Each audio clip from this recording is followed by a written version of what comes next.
Bengals won the toss, as they have done most of the season. When they win it, they defer. So the Texans receive. As you look at the rookie quarterback, T.J. Yates. Yates getting ready to take the field. Yeah, reports of the Texans' demise with T.J. Yates at the helm were a bit premature. I think the number one priority for him today, make good decisions and protect the football on the road. We talk about managing the game. There's nothing wrong with that. That's what T.J. Yates has to do here today. And there is Sherrick Mcmanus, second-year player out of Northwestern, back to receive from Mike Nugent. Ready to go here in Cincinnati. Mcmanus runs it out. Bottled up as he crossed the 15, went for 17. Dan Scuda making the stop as we look at the Houston offense. Texans up front have been solid. 6'7" right tackle Eric Winston making his 81st consecutive start. Andre Johnson sidelined once again. Jacoby Jones is back as the starter. Arian Foster, the running back. Off the play fake, Yates going deep, intended for Jacoby Jones. Let's take a look at the Bengals defensively. Geno Atkins with 6.5 sacks, leading all NFL interior linemen. The linebackers, Thomas Howard, a Texas product, leading the Bengals in total tackles.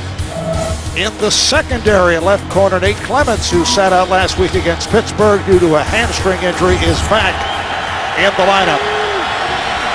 Second down and 10. Yates rolling. Kevin Walter, the intended receiver, covered by Clements, who was out last week with that hamstring injury. Well, you learn early as a quarterback, don't pass up the first one for the second one. He comes out off the naked. He's going to have Walter wide open on the boundary, but he's late with his eyes, and it causes him to miss the throw high.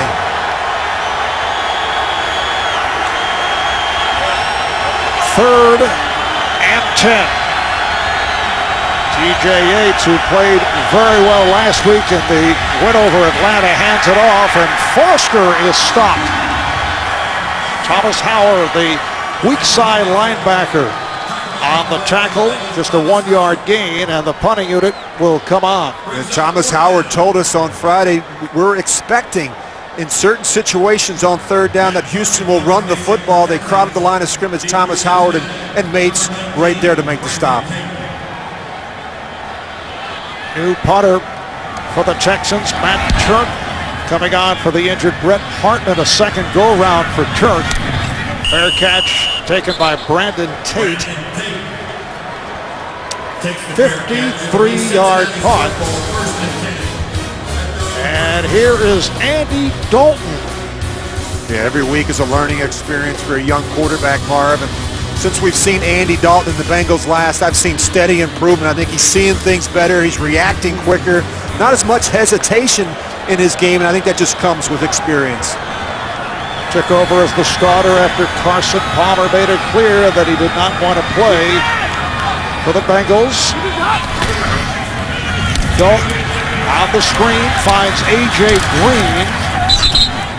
Not much there. Jonathan Joseph, the former Bengal, able to make the stop. A look at Cincinnati's offensive line. They're huge, and at right tackle, 4-year man Anthony Collins starts for the injured Andre Smith. Backs and receivers, Cedric Benson, who is vying for another 1,000-yard season, facing the #1 rushing defense in the NFL. And the rookie wideout A.J. Green, 50 catches and 7 touchdowns. Picked up a 3 on that last play. Second down and 7. As Dalton ripped it to the right flat, intended for the tight end, Jermaine Gresham. Houston's defensive unit, second overall in the league, and it starts up front with the rookie J.J. Watt. He has 4.5 sacks. The linebackers, outstanding. Connor Barwin out of the University of Cincinnati appears to be headed to the Pro Bowl. He has 8.5 sacks. And the secondary has been superb. The left corner, Kareem Jackson, received a game ball last week for his play against the Falcons. Changes made by Dalton for this 3rd and 7. Facing pressure and throws it away. Well, clearly some confusion there from Cincinnati. It looked like Andy Dalton was trying to change that play at the line of scrimmage, anticipating blitz. Ineligible receiver downfield offense, number 77. That penalty is declined. Brings up 4th down. And that's the left tackle, Andrew Whitworth, called as the ineligible receiver. Yeah, I think they had the audible to a screen, so the offensive lineman's downfield, and I think one of the receivers just simply blew the assignment. Kobe Jones back for the punt from Kevin Huber. Huber from his 20. And he booms it. Jones with the back pedal. Not much running room, has to take it out of bounds. 56-yard punt. So another opportunity for the Texans' high-powered offense when we come back. Houston Texans back to the offense, and they have Arian Foster and Lawrence Vickers in the backfield. Foster to the outside.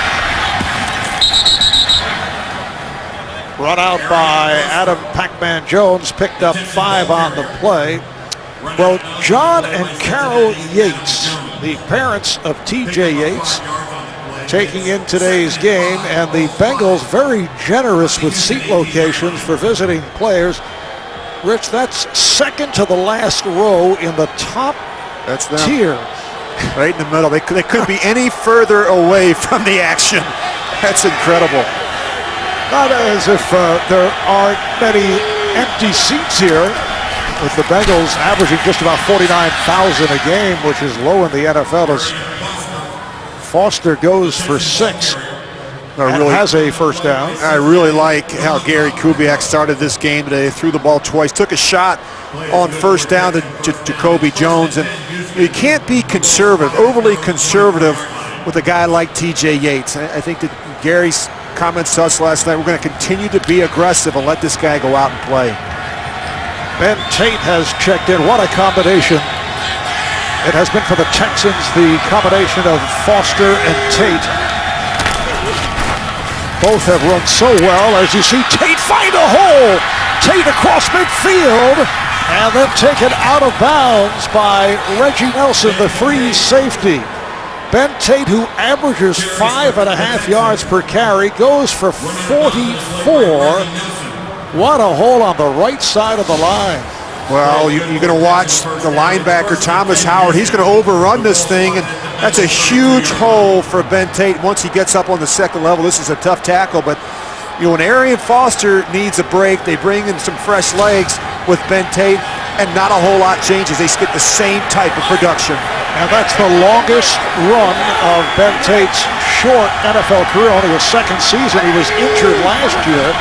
44 yards, setting up the 1st and 10 at the 32, and this time Foster just came back, picked up 2. Arian Foster has come on strong after dealing with hamstring issues earlier in the season. Last year led the NFL in rushing at over 1,600 yards. This season leads the league in yards per scrimmage per game with 142, and he's missed those 2 games because of the injury. He gives him great versatility and production, and I just really like the way he plays. He seems to get stronger as the game goes on. 2nd down and 8, again to the ground. Foster goes for 2 more, met by Geno Atkins.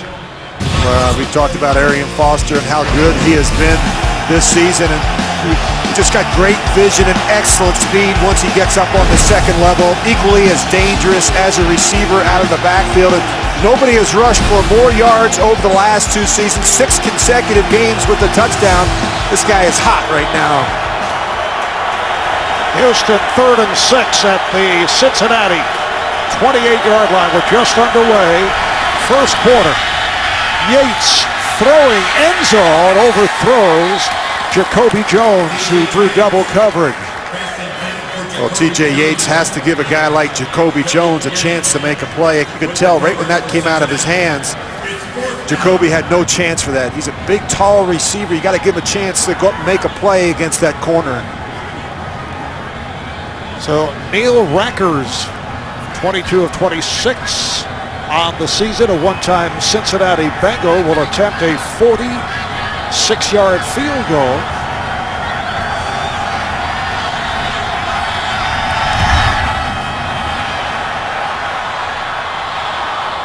It is good. He just did get it over the crossbar. All set up by this. Number 44 goes for 44. Ben Tate with the longest run of his NFL career. Look at Fountain Square, downtown Cincinnati. Rich, I know you took a spin with those learner skates earlier. Absolutely.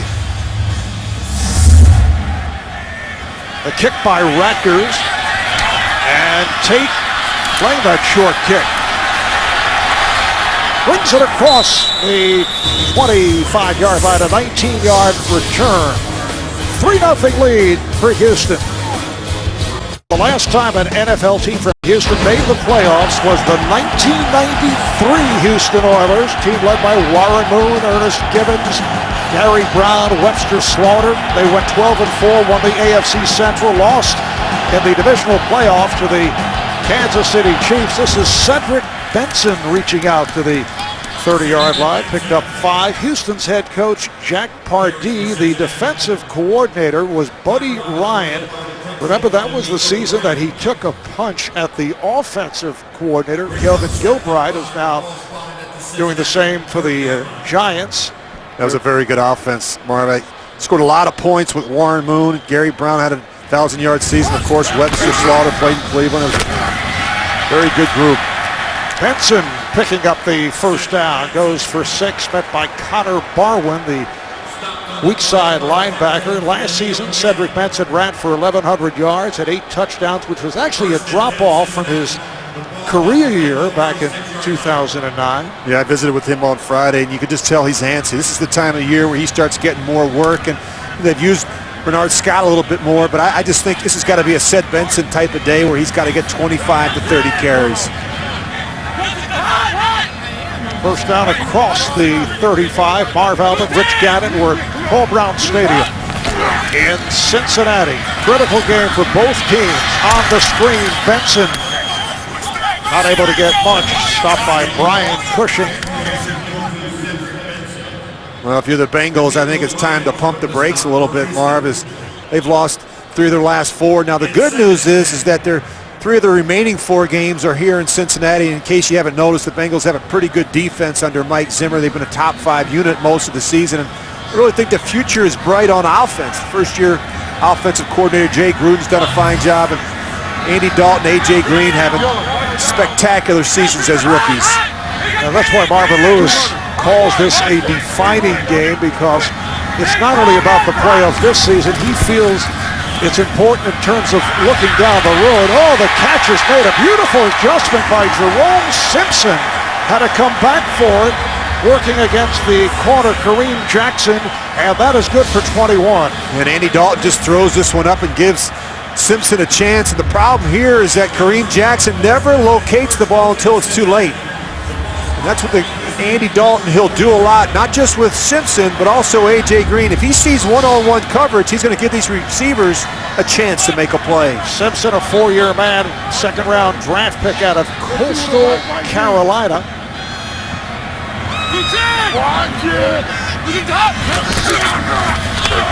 Benson off the handoff, finding running room. Benson to the 15, 10, 5, and he's taken down just short of the goal line by Danielle Manning.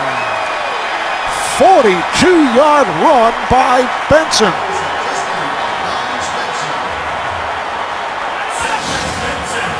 Well, you just watch the fullback. He's going to kick out. The extra tight end, he comes along. They just run the power play right up inside with Cedric Benson. And Cincinnati has talked all week about running straight downhill at this Texans front seven. Not outside on the perimeter, but right downhill. First and goal from the 1. And lots of motion. Offense, number 63. 5-yard penalty. It's first down. On the right guard, Bobby Williams. We get the call from Ed Hockley, is a busy man. He worked the Pittsburgh-Cleveland game this past Thursday night. Yeah, you can see the frustration right there from Marvin Lewis. They went right down the field last week against Pittsburgh and had a penalty in this part of the field and ultimately cost them a chance for points. Now they get a first and goal and they get another false start. Can't have these mistakes in this part of the field. The ball is back to the 6-yard line. The lone setback is Benson. Benson is stopped. Stopped at the line by Danielle Manning. For Manning, his third game back after sitting out 3 games with a leg injury. That's amazing. You think about that procedure. He had screws inserted in his leg. He missed just 28 days. He was back on the practice field in 28 days. Incredible for Danielle Manning. And there was the thought at the time that he would be put on injured reserve, and he said, no, I'm coming back. Second and goal at the 6. Dalton on the roll. Good job by the Texans. Andre Caldwell had nowhere to go, met by Jonathan Joseph. Picked up maybe 2 on the play. This has been a very good defense all year, the Houston Texans. And the thing that I like about them is that they apply pressure to the football and they play with great energy and effort. I mean, just watch the film. All 11 play with their hair on fire. They run to the ball on each and every play. It's great to see. Ball just inside the 5. It's a third and goal. Dalton with 4 whiteouts. Fires and it's almost picked off. Jonathan Joseph looking for his 5th interception. Able to break it up. Boy, this could have been a house call for Jonathan Joseph. He reads the route all the way. He sees Andre Caldwell in that little angle route. Just good film study, good anticipation by Jonathan Joseph. You see him playing off, and he's reading the quarterback's eyes the whole way. He could have gone all the way if he could have made that play. 22-yard field goal attempt for Mike Nugent. Angle is to the left, and he pops it through. Tied at 3. You're watching the NFL on CBS. 9 plays, 71 yards, 4 minutes, 56 seconds, leading to the 22-yard field goal by Mike Nugent. But that penalty called on the right guard, Bobby Williams, a killer, setting back what was a first and goal from the 1. Mcmanus will stay right there. Touchback, they'll bring it out. So Houston back to the offense. You're looking at the rookie quarterback, T.J. Yates, ready to go back to work.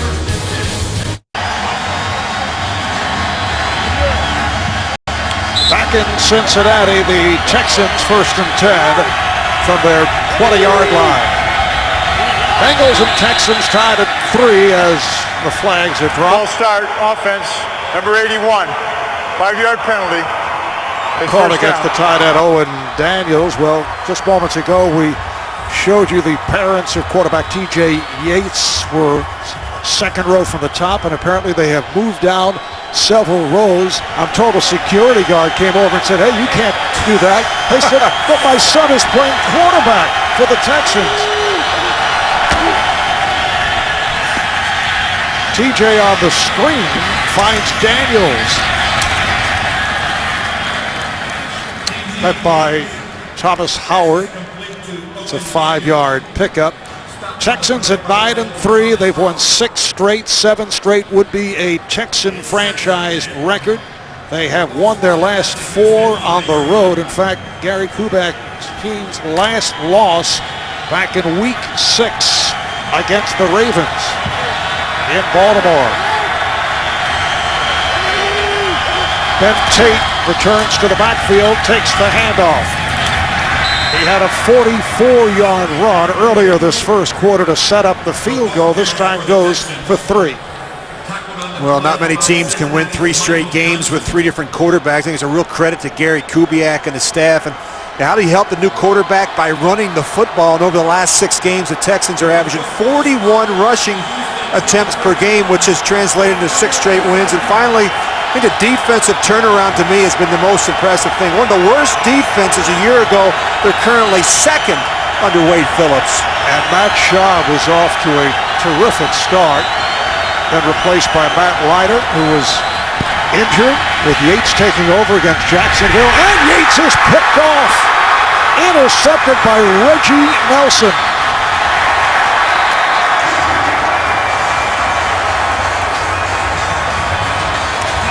The return for 22, and Cincinnati takes over.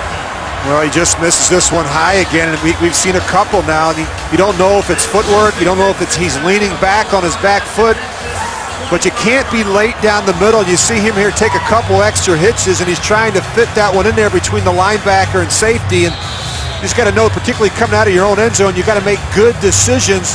That was a gimme for Reggie Nelson. Pass intended for Derek Mason. Reggie Nelson, 5-year player out of Florida. First pick of the season. Bernard Scott now in the backfield. Hand off to Scott, and he's hit back behind the line by J.J. Watt. Well, it's so hard to get the ball on the perimeter against this Houston defense. They have got such quickness on the edge. You see J.J. Watt, Brooks Reed stepping up inside. They're not going to let you get outside. The run's got to be downhill inside between those tackles. That's where the big runs show up against this defense. A loss of 4. It sets it back to a 2nd and 14. Just under 3 minutes to play in this opening quarter. The game is tied at 3. Dalton try to angle it. Pass was deflected. Well, that one didn't look right coming out of Andy Dalton's hands. I mean, that was end over end. It looked like one of my old throws, Marvin. Just sometimes pressure up inside where he's not able to see and set his feet. We saw a little bit of that last week. You know, Pittsburgh, they got pressure on the young quarterback early in that game. I think it affected his accuracy.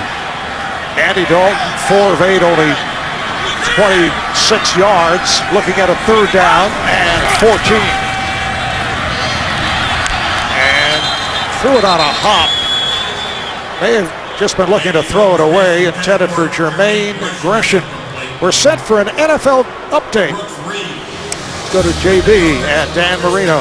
Patriots defense helping the call. All right, Rex Grossman in his end zone. Andre Carter comes around, hits him in the back. The ball's on the ground, and Vince Wilfork comes up with a fumble recovery for a touchdown. 7-3 New England. That was ex-Redskin Andre Carter's 10th sack of the season. Back to Marv Albert and Rich Gannon.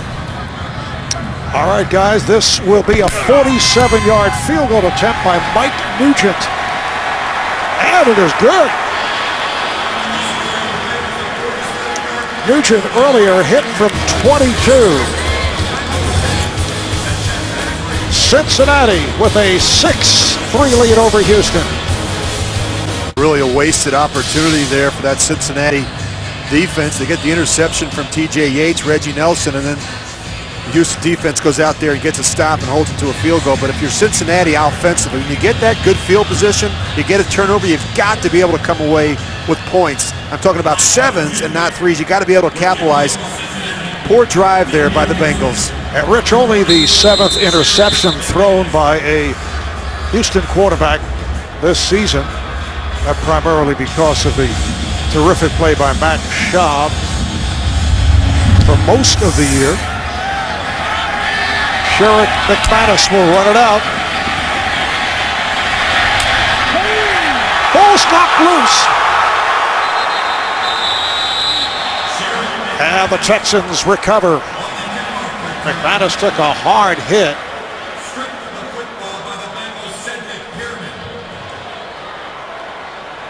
Recovered by Earl Mitchell. Well, Brandon Johnson, he's going to make a big hit right here. And as he's hitting them, you can see him just ripping that ball out from Mcmanus. And very fortunate there that Earl Mitchell was able to recover that one for the Texans. Texans start out from their 10-yard line. Bengals have a 6-3 lead. Play fake. Beautifully done as Owen Daniels made the catch for a first down and more. Boy, I love the call here. He just threw the interception on the previous series. TJ Yates, Gary Kubiak's going to come right back on first down and give his young quarterback another opportunity. And they run the ball so well on the early downs, that really sets up some big plays in the play-action game to tight ends like Owen Daniels. But you have to have a short memory when you play quarterback in this league. If you make a mistake, you've got to come right back on the next series and continue to pull the trigger. A gain of 27. Arian Foster tried to cut back and lost his balance. A gain of 2 on the play. TJ Yates telling us last night that it helped him to get into the game 2 weeks ago at Jacksonville, coming on for Matt Leinart. When Leinart was hurt, he said he did not have the time to think, so he's able to get the experience, which made him feel better last week in his first NFL start. Yeah, I think he has to realize what he's got around him. A very good offensive line, 2 backs that are very capable, and a number 2 defense in football. He's just got to take good care of the football and make good decisions. Play fake to Foster. Diving catch is made for a first down by Kevin Walter. Another beautifully executed play action, and that's good for 19. Well, they do such a good job with their play action fakes that they suck up the linebackers and underneath coverage, and so there's some big holes behind the corners and safeties for guys like Kevin Walter. I don't know, that ball may have glanced against the ground. Fortunate, very fortunate for Kevin Walter. First down for the Texans. Ben Tate had nowhere to go. Chris Crocker, the strong safety, getting to him in a hurry for a loss of 3. Now you've got to be able to see that safety creeping before the snap, and that's just inexperience from TJ Yates. He runs right into an overload and never feels Chris Crocker coming off the edge. So this first quarter has come to a close. Bengals have a 6-3 lead on the Texans. We'll be back to Cincinnati after these messages. You're watching the NFL on CBS. Not a lot to talk about in terms of the quarterback comparison, just the one critical mistake by TJ Yates with the interception, but you just get the sense, Mar, from looking at both of them, they've yet to get in a rhythm, and I think that's very important for these guys early. Second quarter getting underway. Ben Tate, Lawrence Vickers in the backfield. Vickers, the fullback. Off the play fake again. It is dropped. It is incomplete. Owen Daniels not able to hold on. Time for an NFL Today update. Here's JB with Dan Marino. Rob Gronkowski now a record holder. Yeah, Rich would love to throw it to this guy. Rob Gronkowski from Tom Brady, 11 yards. He makes history, his 14th touchdown in the season, most ever by a tight end. All right, let's take it back to Marv Albert and Rich Gannon. JB and Dan, I have no idea how people don't cover Rob Gronkowski in that part of the field. Remember, he thought he had the record last week, but it ended up as a lateral, not a pass from Brady. Here's the screen to Foster. They got him in the open field, and Foster has a first down. He's hit from behind inside the 25. It's a 16-yard gain. Michael Johnson made the stop. Well, Houston is such a good screen team, and there's a couple of reasons why. They got an offensive line that can get out in front of it. They're very athletic, and Arian Foster is patient. He lets the offensive line get out in front, and of course, he's got great vision, and then once he gets into the open field, he can really use that speed. Nice block from the left guard, Wade Smith. First down at the Cincinnati 24-yard line. Just getting started here in the second. Foster trying to pick his way.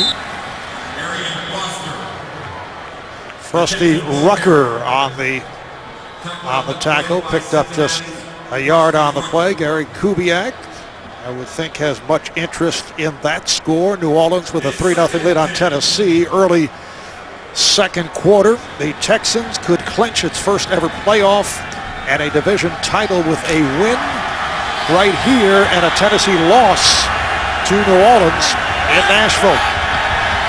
Second down and 9.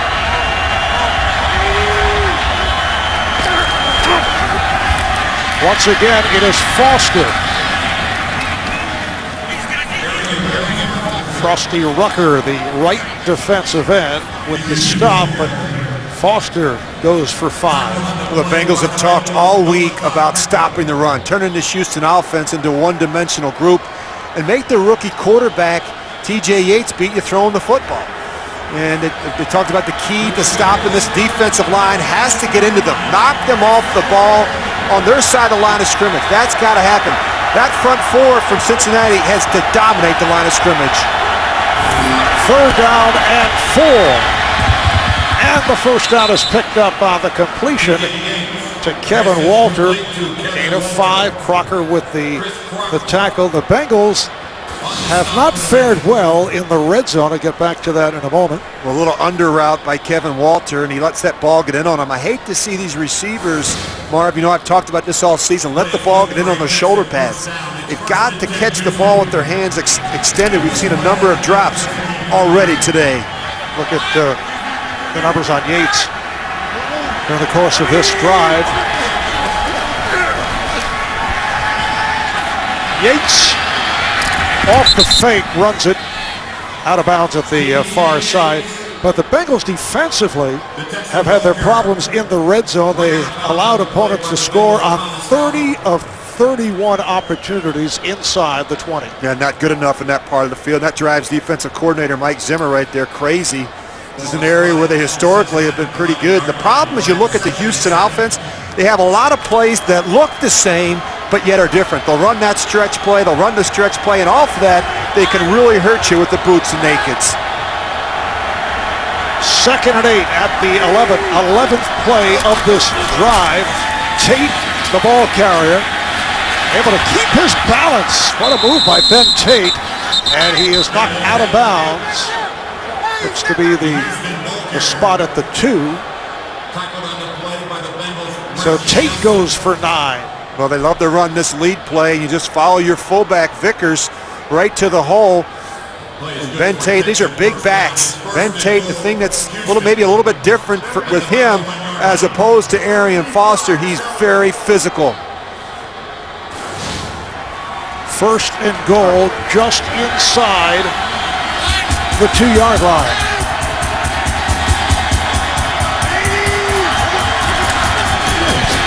There is Tate, and he is wrapped up. Looked like he fumbled.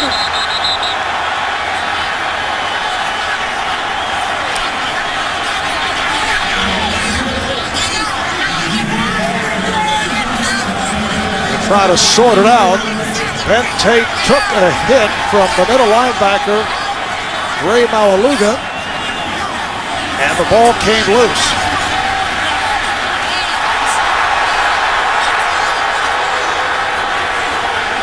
Like Pac-Man Jones got involved with Lawrence Vickers, little pushing and shoving, and now the call is made. It is Cincinnati on the ball.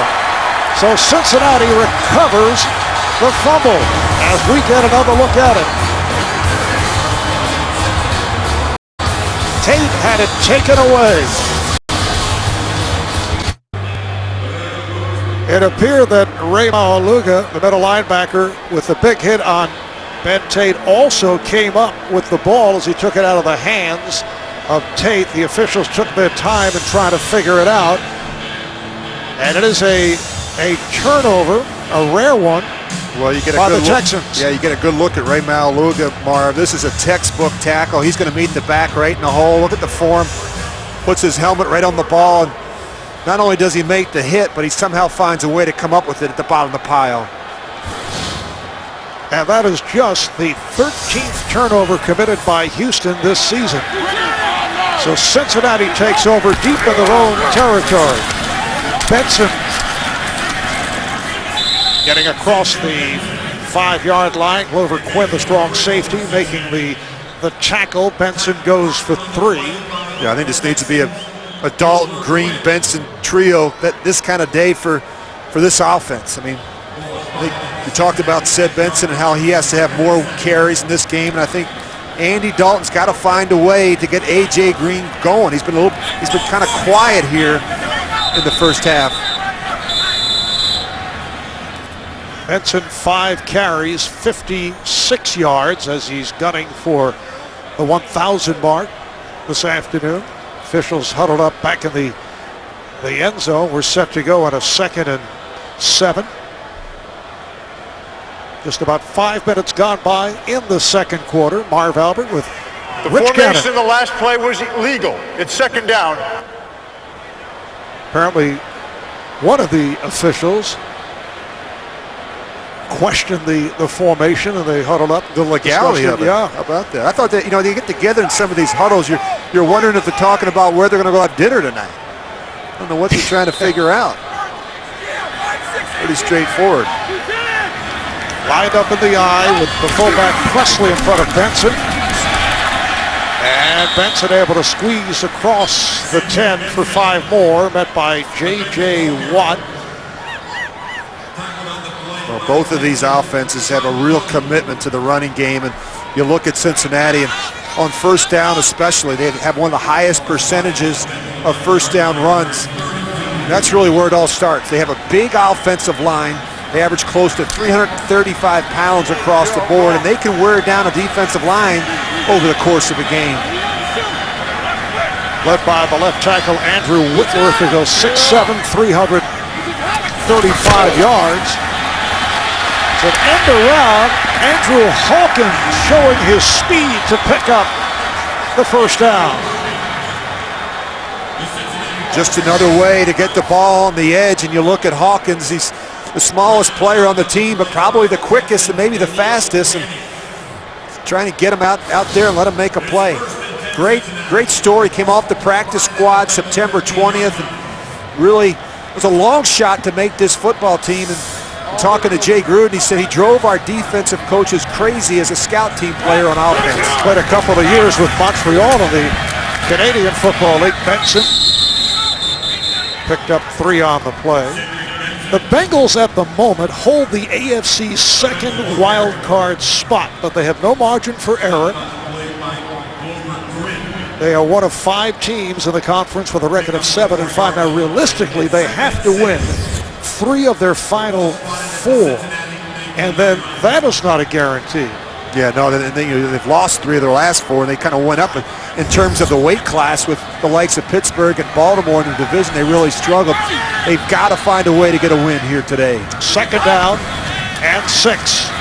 Dalton completes for the first down and more. Gresham able to break a tackle and then hauled down by Danielle Manning. 26 yards picked up. Well, they bring blitz, and Cincinnati responds, and they feel pretty good about their tight end Gresham. They'll put him out there wide and do it in the red zone, but they really like the matchup with pretty good about their tight end Gresham. They'll put him out there wide and do it in the red zone, but they really like the matchup with Gresham on the safe reception. Being played by Jonathan Joseph. Here's Benson. Again, they go to the running game. Danielle Manning makes the stop. Benson picked up 9. We have an update. Let's go to JV and Dan. Marv, as you remember, Ray Rice said, give me the ball more. Oh, yeah, and after a 10-play, 69-yard drive, Ray Rice bounces outside for a 6-yard touchdown run, putting the Ravens up 17-0 over Indy. Baltimore, 180 total yards to only 10 for the Colts. Back to Marv Albert and Rich Gannon. Ray Rice, a career-high 204 rushing yards last week. Busy boy. 2nd and 1 off the play action. Little sidearm, that's out of the Rich Gannon school. Pass for Presley, but it is incomplete. Well, he wanted to throw that ball down the field, and he wanted it really bad. It just wasn't there, and so at the last minute, he tries to kick it out wide to the fullback, and Miko Ryans was right there to make the play. Well, they've always been a very balanced offense. Look at the play selection so far for Cincinnati. 10 rushes, 11 passes. And I think they need to throw the ball a little bit more on first down. We've seen that from Houston today, and it's worked really well. Once again, Benson and Presley in the backfield. Andy Dalton out of Katy, Texas, just outside of Houston, hands it off, has the first down as Benson is able to work his way free and go for 4.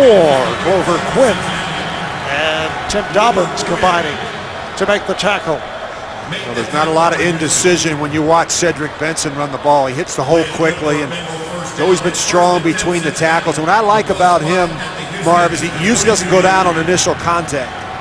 It usually takes a handful of guys to get Cedric Benson on the ground.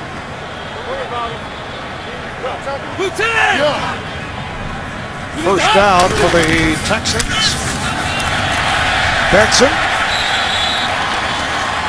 Benson has run well. Sean Cody making the tackle. That's a 6-yard gain. Coming up on the Sprint Halftime Report, join JB, Dan, Shannon, Boomer, and Coach Bill Cowher for all the latest NFL scores and highlights coming up on the Sprint Halftime Report. Looks like Bobby Williams shaken up. Right guard out of Arkansas. And we will take a break. As we went to break, Bobby Williams was hurt. You can see Williams limping back to the bench and hearing it from this crowd, although upset as he heads off the field, replaced by Mike McGlynn, a 4-year man out of Pitt, will play right guard. We have 6 minutes, 2 seconds left in this second quarter, a quarter that has provided many problems for the Bengals this season. Outscored 119 to 39 in the second quarter. Second down and 4 right here. Benson is stacked up. Stopped by Brian Cushing, the outstanding inside linebacker, Pro Bowler, a year ago, so he holds Benson to no gain.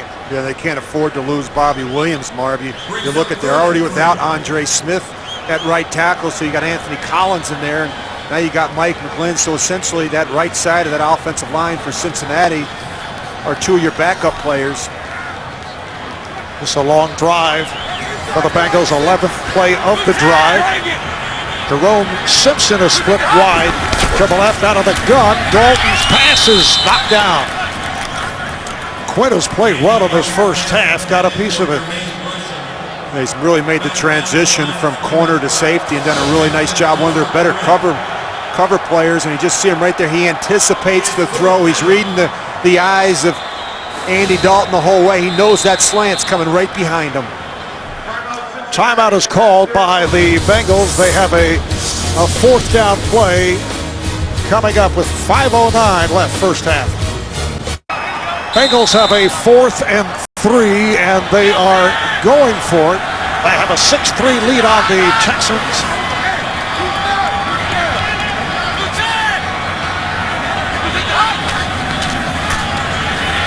Going over the middle, able to complete to Green. And it is a first down for Cincinnati. Green making the play in front of Jonathan Joseph. Only his second catch, and it's good for 11. And this is the matchup we've been looking for all day. Jonathan Joseph on A.J. Green, and Jonathan Joseph's going to travel with A.J. Green. And what happens is A.J. works back underneath the inside player and kind of creates a little bit of a screen and makes it very difficult for Jonathan Joseph to get over the top. First down for the Bengals at the Texan 24.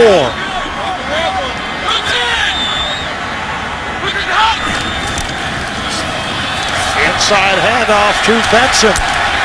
Able to cut back inside the 20. Picked up 6. Met by Jason Allen. Getting back to that matchup of Jonathan Joseph, who we chatted with last night, and A.J. Green, the 5'11". Joseph defending for the most part against the 6'4" leaper A.J. Green. And I enjoyed his reaction when you said to him, are you spending extra time working on your vertical jump? That's right. He's going to need it against A.J. Green, particularly in this part of the field. 2nd and 4, Benson. And a good part of A.J. Green's game is going for those jump balls, and he's able to beat the smaller defenders. Yeah, one of the most impressive rookie seasons by a top 10 pick in recent memory. Look at how well AJ has played this year, Marvin. The thing that I like is he does such a good job going to get the ball once it's in the air. And I think they've got to be able to do that a little bit. What we're seeing, though, is a lot of off coverage from Jonathan Joseph. Now, he fooled us a little bit last night. He said he's going to play a lot of press coverage. They're going to try and get up and disrupt AJ at the line of scrimmage, but they're doing a good job moving him around. It's making it difficult for Joseph. 3rd down and 3, a drive that began with that fumble by Tate, recovered by Maualuga, who also made the hit. Here's Dalton throwing, touchdown, what a catch! A 17-yard pass play to Jerome Simpson, who took a shot, was submarined by Danielle Manning and was able to hold on. Well, I like the fact that Andy Dalton, he sits in there, he knows he's going to get hit, and he just has a good feel for that post coming over the top. That's tough to stand right down the gun barrel at a guy like Connor Barwin, knowing that you have the post over the top to Simpson and the safety Manning just late getting there. Jerome Simpson with his 3rd touchdown of the season.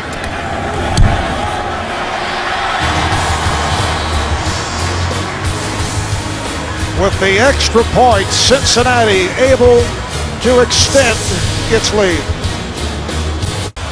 Back in Cincinnati, the rookie quarterback out of Texas Christian, 2nd-round draft pick Andy Dalton with his 10th straight game with a touchdown pass, the 2nd longest streak by a rookie since 1950. So Peyton Manning did it in his rookie year. Mike Nugent will kick it away to Sherrick McManus.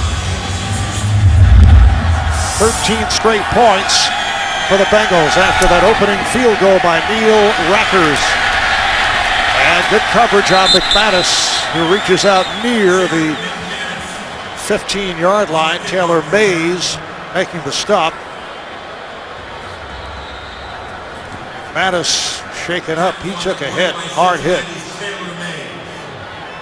So 15 plays, 97 yards. Well, leading to that touchdown. Yeah, the Texans got to find a way to crank this offense up a little bit. You look at what they've done, a couple 3-and-outs, but the turnovers more than anything are really hurt them. The interception and the fumble by Tate. Cincinnati has been able to capitalize on both of those turnovers and come away with 10 points. And you just don't give yourself a chance to win. We've talked about the heightened sense of awareness this time of the year for both of these teams as the playoffs near. And mistakes are magnified, penalties, turnovers. And the last 10 Bengal points have come off turnovers. Apparently, Sherrick McManus all right after that hard hit on the kickoff return. A handoff to Foster, spinning his way across the 20. Goes for 7 yards. Houston Texans have been a very good first half team. You see the numbers, that is the best point differential in the league in the first half. Yeah, by 133 points, that's not even close. And they historically have gotten off to fast starts. Not been the case here today. Yates looking to throw, cannot, and he's taken down. Chris Crocker, the strong safety involved. And that is the first sack of the day for Cincinnati, 32nd of the season for the Bengals, who are among the leaders in that department, as are the Texans. And that takes us to the 2-minute warning.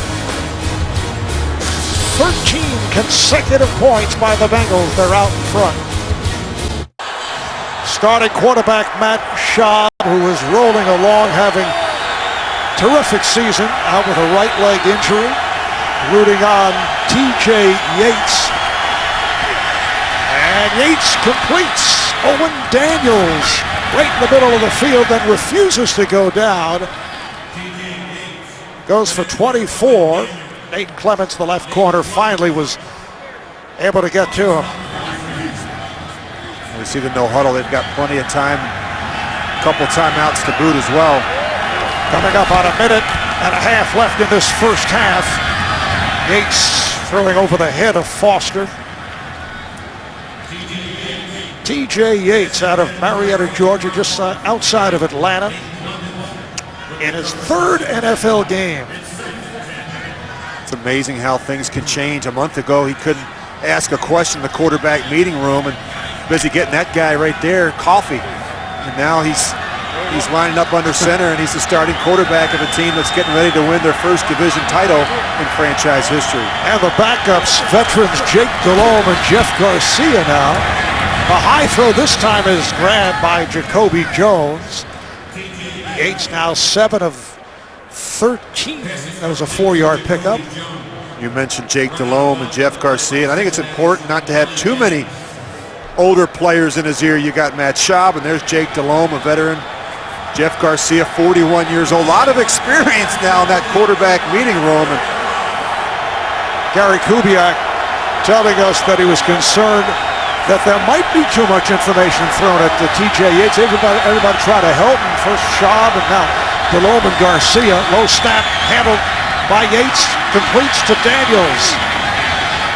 Gets inside the 35-yard line with a minute 15 left in this first half. Thomas Howard making the stop. That's good for 18. And a timeout is taken. And this is all that TJ Yates has to continue to do, Marv. Just keep getting the balls into the hand of the receivers, let him go make plays. And Owen Daniels, when he gets matched up against the linebacker, just watch him zero in. Read that coverage and make sure he's looking out in front of throws, making sure that he's seeing whether it's dropping linemen or linebackers on the other side. And that comes with experience, seeing out in front of throws, anticipating the type of coverage based on the down and distance. Fourth catch for Daniels for 74 yards with the timeout taken by the Texans. They have 2 remaining and a minute 17 left in the half. The trailing the Bengals 13-3. First down at the Cincinnati 34. Yates works out of the gun. Foster to his right. Foster blocking. Yates in trouble. And he is taken down by Kelly Jennings. Second sack for the Bengals.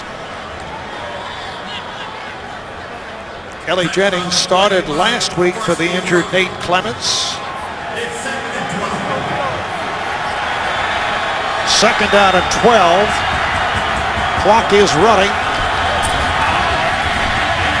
And again Yates in trouble, and he's able to throw it away.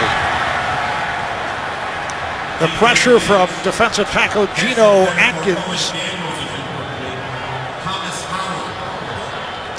Well, at the 2-minute warning, New Orleans and Tennessee are tied now at 3. A little bit of a surprise. I mean, you think about the high-scoring Saints offense and how well they've played with Jimmy Graham and Darren Sproles and Drew Brees to hold them to 3. That's a pretty good job by that Tennessee defense. Jake Locker has come on, we're told, for Matt Hasselbeck for the Titans. 3rd and 12. The screen for Foster. It's inside the 30-yard line. Texans still have 2 timeouts left. That's a pickup of 7. Atkins making the stop.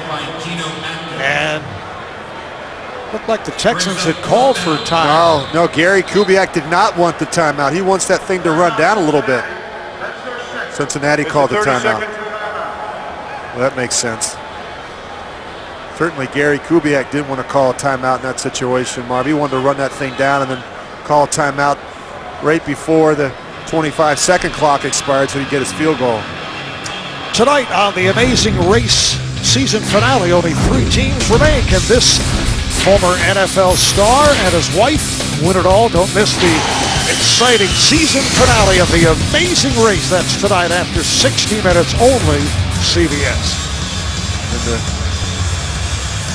Texans have a new holder right there. You get a good look at him, Matt Turk. They lost their other punter last week with a knee injury. Brett Hartman went out.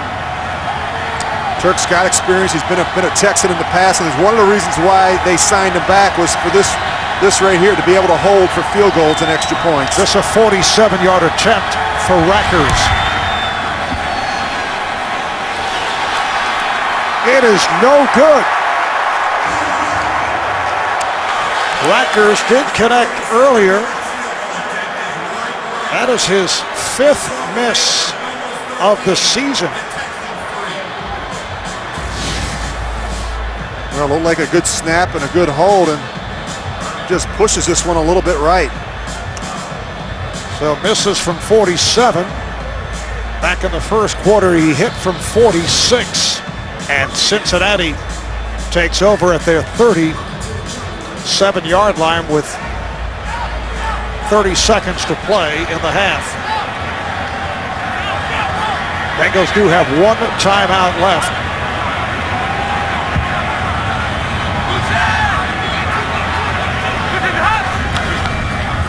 Little shovel pass. Hawkins showing his speed. He can fly. Andrew Hawkins, met by Brooks Reed, was able to chase him down. And Cincinnati takes its final timeout with 21 seconds to play in the half. What a safe call in that situation, the shovel pass, and they never anticipate it. Andrew Hawkins, really nice play there. Largest first half deficit this season. We talked about the Texans and how they've gotten off to fast starts, and this has got to be a concern for Gary Kubiak. The fact they've only scored 3 points this half, and the offense has struggled to find a rhythm. The previous largest deficit, trailing the Baltimore Ravens 10-7. Houston's last loss was Week 6 against the Ravens in Baltimore. 22-yard pickup on that shovel pass to Hawkins. First down at the Houston 41.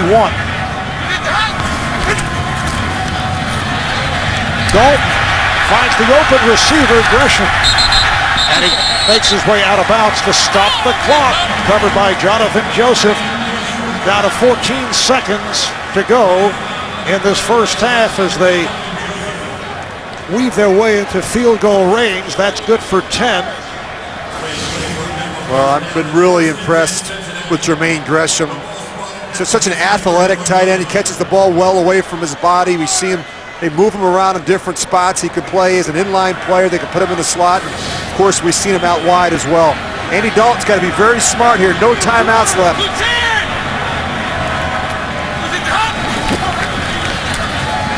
Quick release by Dalton. It is incomplete.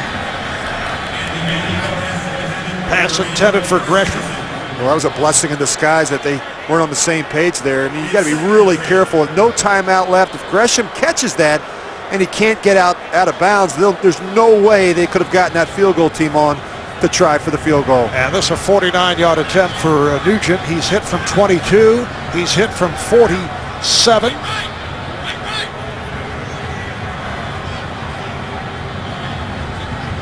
Angle to the right. And he puts it through. Mike Nugent, the 7-year man out of Ohio State.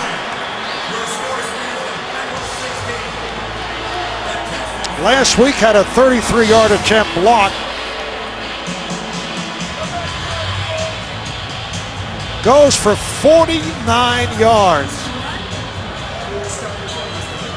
Well, that was impressive. You know, Neil Rackers misses their kick, and Cincinnati offensively, they go right out there and they move the ball right down the field, and they give their kicker, Mike Nugent, a chance, and that was all done with inside of about 40-some seconds to go. So that was a very impressive turn of events there for the Bengals. That's a season long for Nugent, his career long 54 yards as a member of the Jets, and he did that against Houston. Down to 6 seconds left in this first half. Well, they work in secret to stop crime before it happens. Thursday, they'll finally come face to face with the detective who wants to stop them. A new person of interest Thursday only. CBS. Quentin Dempse is back deep. Sherrick Mcmanus was roughed up on that last return, so Dempse is in there. Rackers will, I should say, Nugent will kick it off. and puts it on the ground.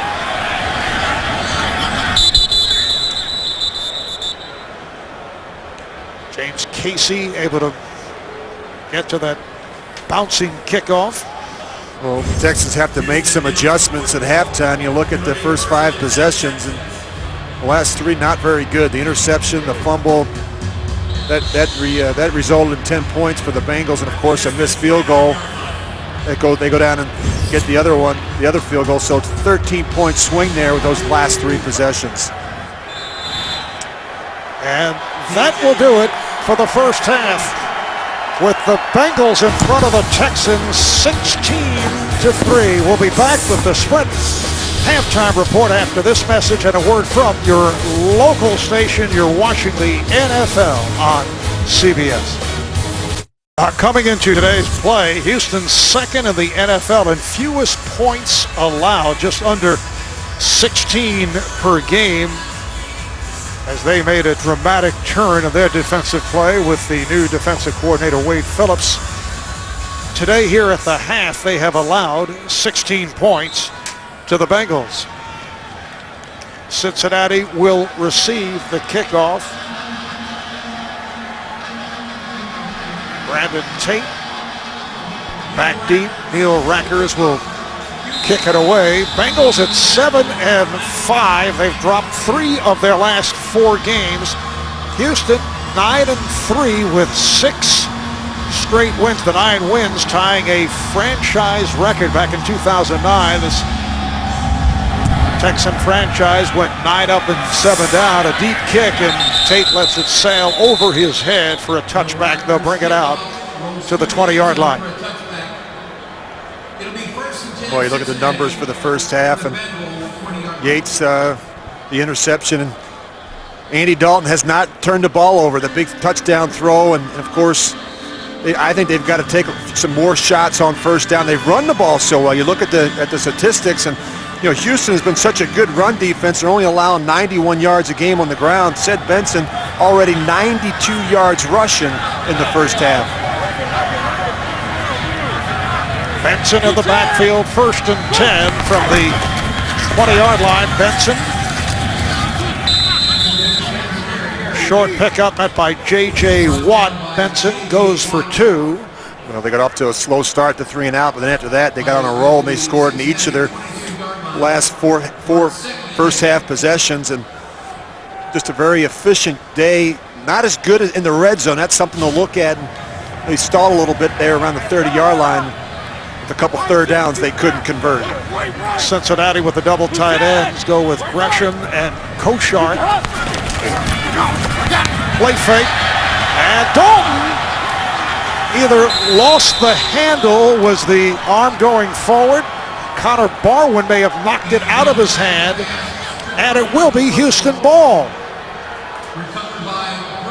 Well, you talk about matchups, and I want you to watch Connor Barwin. He's going to come off the right side of your screen, and they have Koshart, the tight end, trying to block him. Well, that's a mismatch. He goes right by him, and Andy Dalton never feels him. They're trying to throw the go route to A.J. Green down the field. That's a huge turnover for the Houston Texans. Barwin gets credit for the sack. That's 9.5 for the season.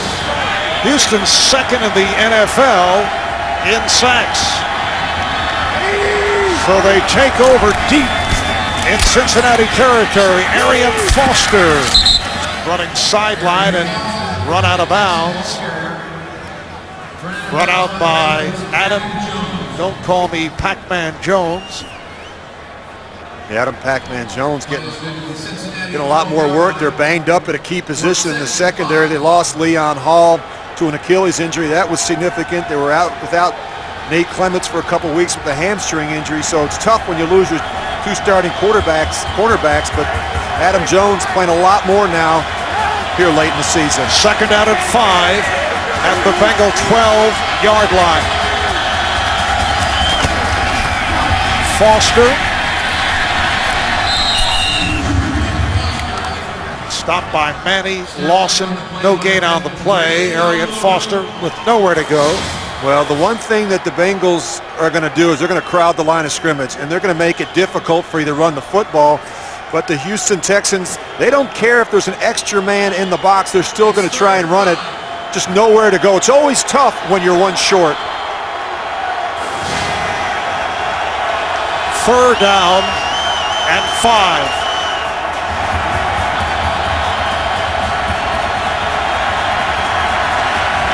Empty backfield. Yates, the diving catch is made just outside the 5 by the tight end Joel Dreesen.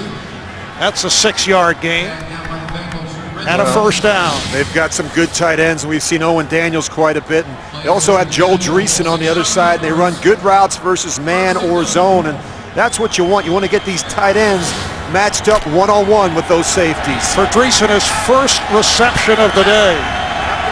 Foster and Vickers in the backfield. First and goal for the Texans. Play fake. Yates throws. Touchdown. Beautifully executed.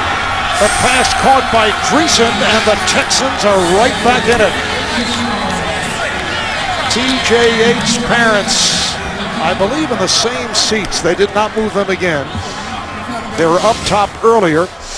And when you run the ball so well, you lose track of these tight ends, and they just slip out. And before you know it, they're by you. We saw Joel Dreesen earlier. That time, he's working on the linebackers, and it's tough because these plays look the same. They run action and the pass action very, very similar. And Neil Rackers will look to add on the extra point to bring Houston within 6. Huge play by Connor Barwin to strip Andy Dalton, the weak side linebacker who went to college here in Cincinnati. Makes a huge play. Well, 4 plays, 17 yards in a minute 52. Dreesen with the touchdown catch, and it was set up by the forced fumble, the strip by Connor Barwin against Andy Dalton. 9.5 sacks now for Barwin. Bernard Scott is now back, and he takes the kickoff. Scott accelerates across the 20, and he's taken down by the kicker, Neil Rackers, as Andy Dalton makes his way back on for the Bengals. Downtown Cincinnati on a 32-degree day as the Bengals take over. Cedric Benson tried to get to the outside and was cut down. Kareem Jackson, the left corner, makes the stop. Well, Cedric Benson got things rolling early with this big run, and he's coming up on 100 yards already today. And then A.J. Green, a big 4th down reception, followed up by the touchdown to Jerome Simpson from Andy Dalton, finishing off a 15-play, 97-yard drive there in the second quarter. Rich Marvin Lewis has had to do some shuffling on his offensive line. Bobby Williams out the rest of the way with an ankle. Pass batted down. Sean Cody, the nose tackle, got a piece of it. Anthony Collins has got all the way at right tackle for the injured Andre Smith. Well, you're going to see Cody. He's right on the nose, and he's working with the center and the guard. He knows he can't beat the double team, so he does the next best thing. He just waits for Andy Dalton to cock that arm, and he jumps up and he gets a deflected ball. 3rd and 11. We're early third quarter. Marv Albert, Rich Gannon from Paul Brown Stadium in Cincinnati. Here's Dalton throwing downfield and almost picked off. Jason Allen had a shot at it, covering Jerome Simpson. Maybe a little too much air on this one. You see Jerome Simpson, he's working on Allen, and he's got to wait, knowing that they've got help inside from the safety. And sometimes that back shoulder throw with a little bit less loft, a little easier catch for Simpson. So Kevin Huber with his second punt of the day, back at his 8-yard line. Jacoby Jones looking to return it. Put the spin on, but not able to pick out much. And Scooter with the tackle. Here comes T.J. Yates with the Texan offense. The Houston Texans will start out from their 36-yard line. Ben Tate is back for Arian Foster. He and James Casey In the backfield, you're looking at T.J. Yates, the rookie from North Carolina, 5th-round draft pick. This only his 2nd NFL start. Throwing on 1st down. Kevin Walter on a 9-yard pass play. Well, the only thing that's held the Texans down a little bit are a couple of miscues. We saw the interception early in the first quarter by T.J. Yates. Reggie Nelson couldn't believe that. The fumble. And these are the ones that kill you inside the 5-yard line. And, of course, the missed field goal by Rackers. And Cincinnati took advantage of all those turnovers and that field position and turned them into scores. 2nd and 1, and Ben Tate has the 1st down. Ben Tate, who missed all of last year's rookie season, but suffered a season-ending leg injury in the first preseason game.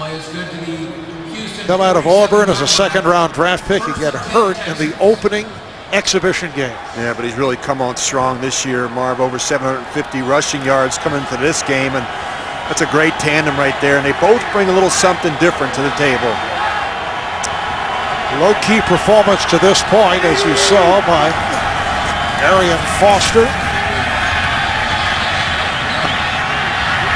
And it is Yates on a keeper, chased out by Manny Lawson. Well, he's going to look at this one on film, and it's going to bother him because he's got the tight end early. They have the run action going to the left, and you'll see the tight end. He comes out right there. Look at the tight end. He's wide open. You've got to hit him when you got him, and he misses him. If you wait, you're late in this business, and T.J. Yates can't get his eyes back quick enough. It'll be a 2nd down and 5. It's the same in the broadcast business. If you wait, you're late. Foster is stopped again. Jamato Pecco, the nose tackle. There he is, number 94, 6-year man from Michigan State. Yeah, he just gets a freebie here. He beats the scoop on the backside, and Chris Myers is gone. It's a tough cutoff block for Wade Smith, and Domata Pecco right there to make the play. A loss of 4. So it's back to a 3rd and 9.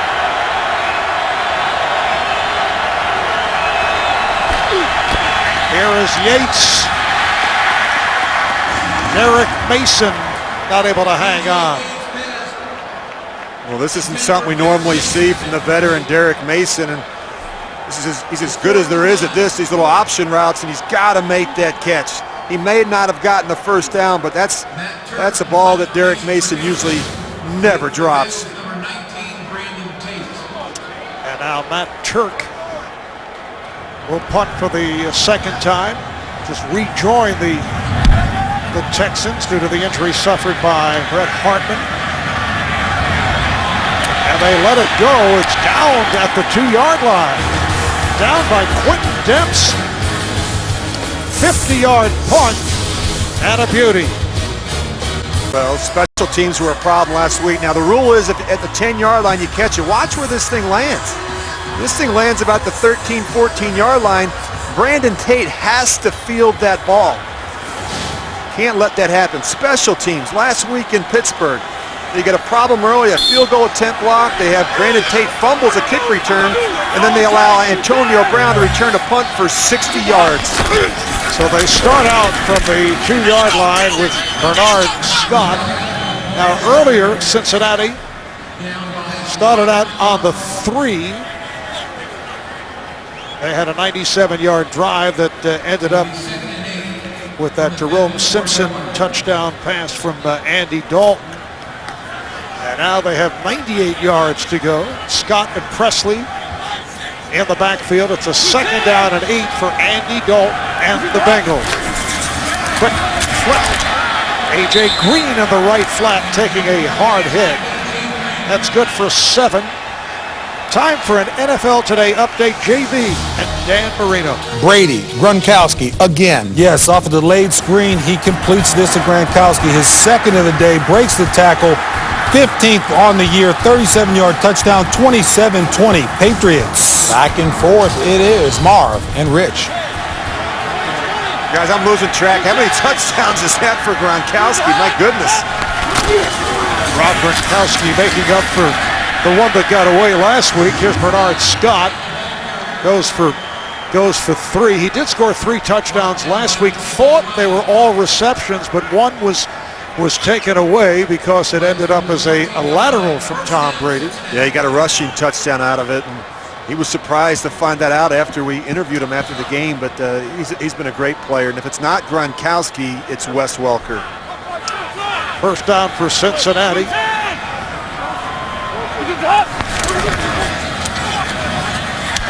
Fake reverse, and it's Scott, the ball carrier. Scott goes for 4, met by D'Amico Ryans. It is an historic moment for the country and the president, and tonight you won't want to miss the wide-ranging interview with President Obama, only on 60 Minutes tonight, only CBS. He was in our CBS broadcast booth yesterday at the Army-Navy game, Mark. Gary Danielson and Vern Lundquist, and big football fan. I bet you didn't know that. President showing his versatility in terms of his sports that he follows. We know of his basketball interests, both college and NBA. Here's Dalton looking to throw deep. Flag is down as the catch is made by A.J. Green. Oh, apparently did not hold on. Did not hold on, but a penalty marker is down. It was double covered by Jonathan Joseph and Glover Quinn.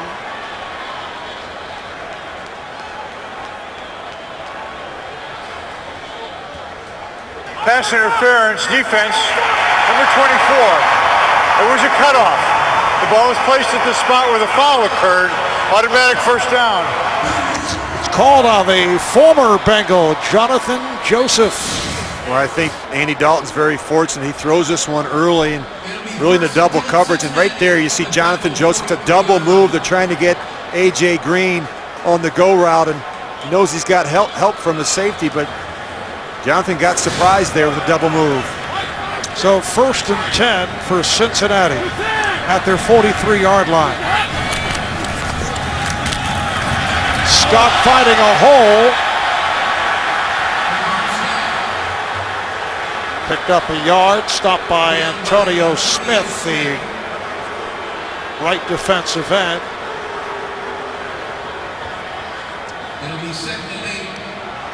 Boy, Antonio Smith got away with one there. You're going to see Antonio Smith. You just watch, he's right here. You just watch his left arm, his left hand. He's going to grab the face mask right there. Ooh, that hurts. Somehow the officials missed that one. Here's Dalton out of the gun. Andre Caldwell.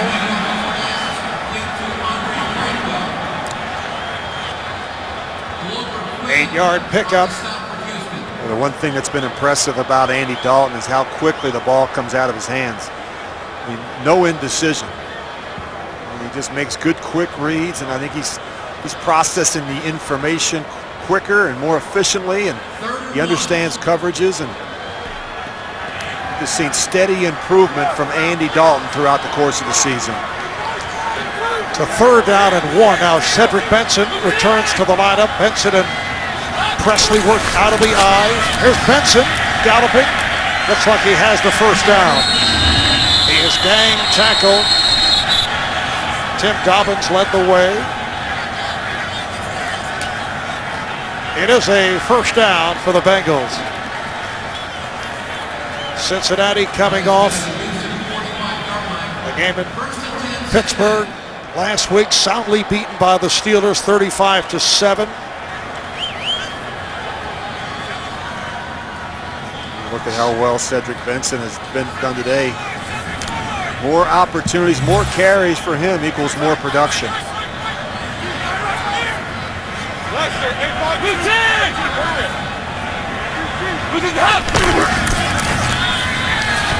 Play action, and Dalton unloads downfield, and it's caught inside the 10 by A.J. Green.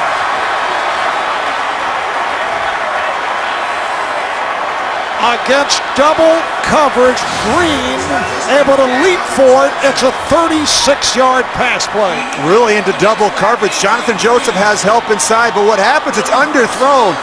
And this is what we talked to Jonathan Joseph about last night. So difficult to defend. You look at that vertical leaping ability from A.J. Green. He uses those long arms. It's an inviting target for Andy Dalton. He's got great catching radius. He catches the ball so well away from his body. Bernard Scott is stopped. A.J. Green with his 4th reception of the day and 54 on the season. And for Cincinnati, that was their 5th play of the day that has gone for 20 or more. Second and goal coming up. Loss of 2 on that last carry. Coming up on 3 minutes to play in this 3rd quarter. Dalton on the roll. Scott, met by Quinn, picked up a yard. Bernard Scott in his 3rd season out of Abilene Christian. This is a really nice tackle. They try and get the ball in the perimeter. This is a defense that does a great job in their pursuit. You see Quinn right there. Very good tacklers in the open field. They don't miss a lot of opportunities like that. See Wade Phillips right there. He's done an outstanding job. I said it's the most improved unit in all of football. They were 30th a year ago. They're currently 2nd in total defense. 3rd and goal for Cincinnati. They have a 6-point lead off the pump fake. Dalton able to maintain possession, throws end zone, it is incomplete. Intended for Green, who was covered by Joseph. You can hear the reaction from the crowd. They were looking for a penalty.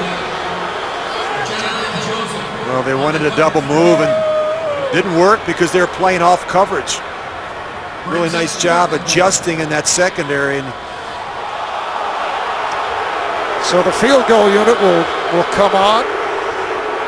Mike Nugent has hit from 22, from 47, from 49. This is a 28-yarder from the right hash mark. The punter Huber will hold. It is good. Bengals with a 19-10 lead. Cincinnati goes 12 plays, 88 yards. 6 minutes, 48 seconds, leading to the field goal. 3rd scoring drive of the day that has gone 70 or more yards for Cincinnati. Quentin Demps is the deep man. Handles the short kick. And Demps gets across the 25. Taylor Mays able to get to him. Tomorrow on CBS, no better way to celebrate the holidays than a wedding, Hawaiian style. And our staff has come up with the appropriate music. Rich, you'd expect nothing less. Don't miss a festive new Hawaii 5-0. Tomorrow only, CBS. 19 points for Cincinnati, the most points allowed by Houston since back in mid-October. Yates able to step up.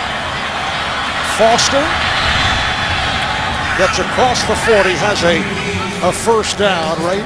Reggie Nelson making the stop. That's good for 17. 29-14 loss to Baltimore. Most points given up by Houston. Looks like Manny Lawson is injured. And while they check out Manny, time for an NFL Today update. JB and Dan. Good Grossman, bad Pat's D. Yeah, 72 yards, 10 plays, 3rd and goal. Rex Grossman rolls to his right, 6-yard touchdown. David Anderson tying the game at 27. That in Landover, Maryland. Back out to Marv Albert and Rich Gannon. All right, guys, Cincinnati here with a 19-10 lead on Houston. And a game of particular interest to the Texans. It's a low-scoring game for the New Orleans Saints, only 9 points. Late 3rd quarter, but they lead Tennessee 9-3. Coming into today, the Texans could clinch its first ever playoff berth and division title with a win right here against the Bengals and a Tennessee loss to New Orleans in Nashville. As you look at the AFC playoff picture, Pittsburgh, record of 10-3. Certainly have to wonder about the condition of Ben Roethlisberger, who in the second half played through a very tough situation, limping along in the victory over Cleveland. And 9-3 records for New England and Houston. Manny Lawson to the sideline, replaced by Dan Scoofel. Arian Foster in the backfield, 1st and 10 for the Texans. TJ Yates overthrows, pass intended for the tight end, Owen Daniels.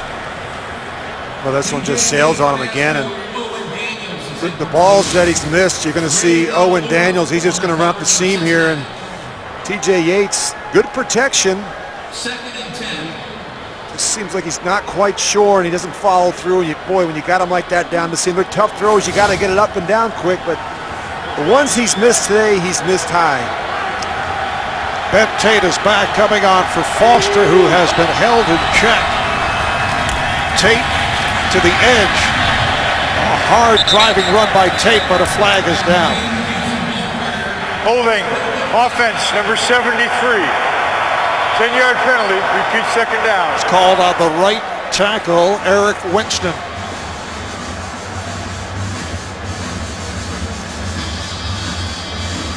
And a 22 to go in this 3rd quarter. Look at Gary Kubiak, the head coach of the Texans in his 6th year. He was John Elway's longtime backup in Denver, spent many years as an assistant coach for the Broncos under Mike Shanahan. Yates with a deep drop. Yates throws, sliding. Catch is made by Jacoby Jones, but short of a 1st down. It's good for 16. And the impressive thing with TJ Yates now, he's missed some throws, and on the very next play, he's come back and been able to make a good solid throw and get a completion. And I think that's the sign of some maturity there, and a quarterback that's got a short-term memory, which is important. You know, you're going to make mistakes. You got to be able to come back and forget about it and move on to the next play, something that's very, very important when you play that position. Time running down of this 3rd quarter. It's a 3rd down and 4 for the Texans. And Yates runs it. It's Tebow style. Picks up the 1st down. Yeah, I don't think the Bengals were anticipating that. This is a called play, and you're going to see the left tackle gets out in front of it. Dwayne Brown, he's going to start it out. He's going to pull, and you just see TJ Yates. He's just going to follow his big tackle. That's pretty good right there. He's got to hug the backside there. There's plenty of more yards if he'll just... Picked up 12 on the play, so that's the end of the 3rd. Cincinnati with a 19-10 lead. Back at Paul Brown Stadium, Cincinnati. Once again, this is not a sellout and is blacked out here in Cincinnati. The 5th blackout out of 6 home games. The one sellout mid-November against the Steelers. Here's Yates on 1st down as his 4th quarter gets underway. Yates' throw is broken up. Pass intended for Jacoby Jones, covered by Pac-Man Jones. Well, this is a famous play in this system. It's the sluggo seam. They're going to try and... But here's where the ball has to go, and you watch the quarterback. He gets locked on the double move up top, and it's not there. Adam Jones, the tight end, is the guy you got to throw that one to. Did you say sluggo? Sluggo, slant and go, and he gets locked on the sluggo, and he forgets the tight end up the seam. Foster on a sweep. Broke tackles. Nicely done by Arian Foster. Pushed out of bounds by Reggie Nelson as Foster went for 9.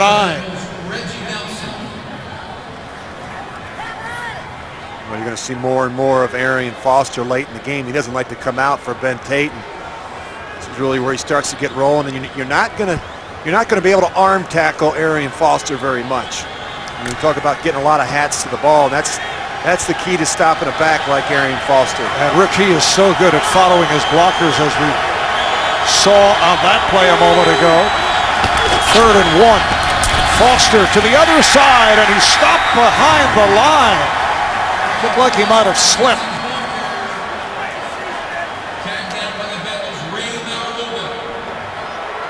A loss on the play. Maualuga and Lawson combined to make the tackle. I think this left foot goes out on him. He plants it right in the ground. Actually, it's his inside foot. And now they're going to go for it. 4th and 2, and yes, the Texans will go for it, trailing by 9. With a minute and 15 gone by in the 4th. Out of the gun, Yates looking right, left, can't find anyone, and he is swallowed up. Ball may have come loose, but he might have been down by contact. And Gathers was the man who was able to get to Yates. Looked like Gathers made the hit, and Fanene with the recovery, but it was 4th down. A look at defensive end Robert Gathers. He came up with the sack, 3rd sack of the day for Cincinnati. Robert Gathers in his 8th season out of Georgia. Led to the fumble, but it was 4th down. And Fanene was down by contact, so Cincinnati takes over at the Houston 48-yard line. Hand off to Benson, and he is hit back behind the line by Brooks Reed, the outside linebacker. That'll be a loss of 3. Well, we've had some rookie quarterbacks, and that'll take the team to the playoffs. Joe Flacco led his team to the AFC Championship game in his rookie year. Matt Ryan, they lost in the wild card round to eventual NFC champion, the Arizona Cardinals. And of course, Mark Sanchez took the 9-7 Jets to the AFC Championship game before they fell to the Indianapolis Colts. Now, the one thing about those 3 quarterbacks, all 1st-round picks. Andy Dalton, a 2nd rounder, and TJ Yates, a 5th rounder. That's what they have in front of them. Got to play really good here the next 3 weeks. Dalton looking at a 2nd and 13. Goes underneath to Green, and he is stopped. Took a hard hit at midfield. Jonathan Joseph getting to him. Picked up 2. Jonathan Joseph, what a great addition he has been for the Houston Texans. Plays great man coverage, good zone coverage, shows up and run support. He's made a huge difference in that secondary. And Rich, despite the fact that he left Cincinnati as a free agent after 5 years with the Bengals, well, he told us he claims that he is still very close with Cincinnati head coach Marvin Lewis.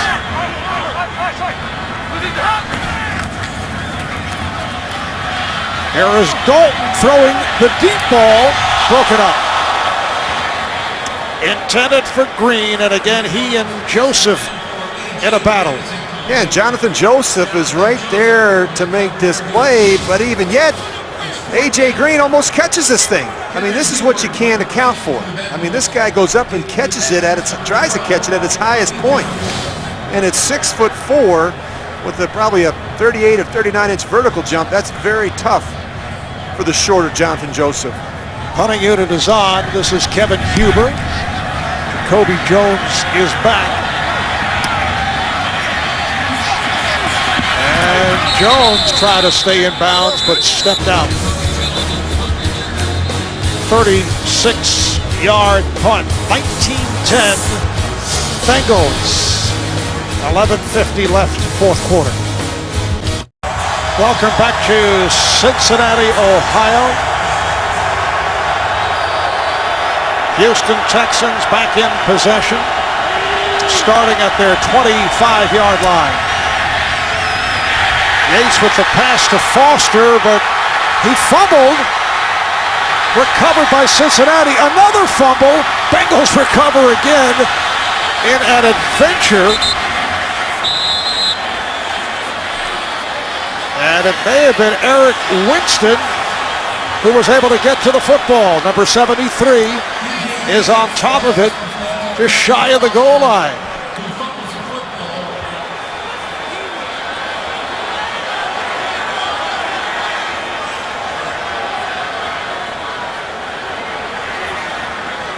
I don't know if he made a football move, Arian Foster. I mean, no sooner does he get his mitts on it, and Ray Maluga's right there to make the play. I think that's what they're talking about.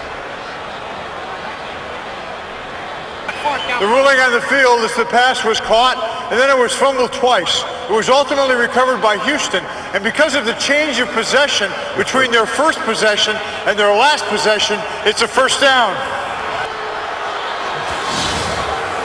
Well, Ray Maluga does a really nice job. He sorts it out, and they call that the catch. Now the ball's out on the ground. It's recovered by Geno Atkins, and then it comes out again, and rather than falling on it, which they should have done right there, Reggie Nelson should have fallen that football. Houston fortunate to get it back there. Eric Winston there to make the play. And now Gary Kubiak Houston is throwing challenging the ruling on the challenge field flag. that the pass was complete in the first place. Yeah, that looked like a bobble as we check out the replay. Here it is again. Did he have possession? That will be determined.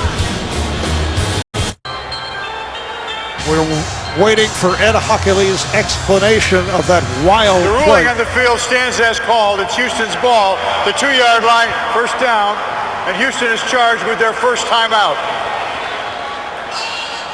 Well, Gary Kubiak had challenged as to whether this was a catch, which, if it were not, which it appeared from the replay we're looking at, Rich, it would have been placed back around the 24-yard line. Yeah, I thought it was a good challenge. It would have been a difference of 22 yards, and it happened so quick. And keep in mind, now we're watching it in slow motion replay. So the Texans maintain possession, but they start out from their 1. And Yates able to complete across the 20 to Kevin Walter. Reggie Nelson makes the stop. It's a 19-yard gain. Well, I just love the call. You're backed up. You got a rookie quarterback, and you're going to throw it on first down out of your own end zone. I just think it shows the confidence that Gary Kubiak has in TJ Yates. And why not? Why not be aggressive? You're a 9-3 football team. You're going to win a division. If it's not this week, it's probably next week. Be aggressive with the young quarterback. The handoff to Tate. But how about the poise of so many of these rookie quarterbacks around the NFL? We've seen it from Andy Dalton, obviously from Cam Newton. We've seen it here from TJ Yates. Yeah, it's been impressive, and I think that if you're Gary Kubiak, you're not only sending a message to TJ Yates, but you're sending a message to those other 10 players out there that we're not going to be conservative. We're going to continue to run the offense regardless of who's at quarterback.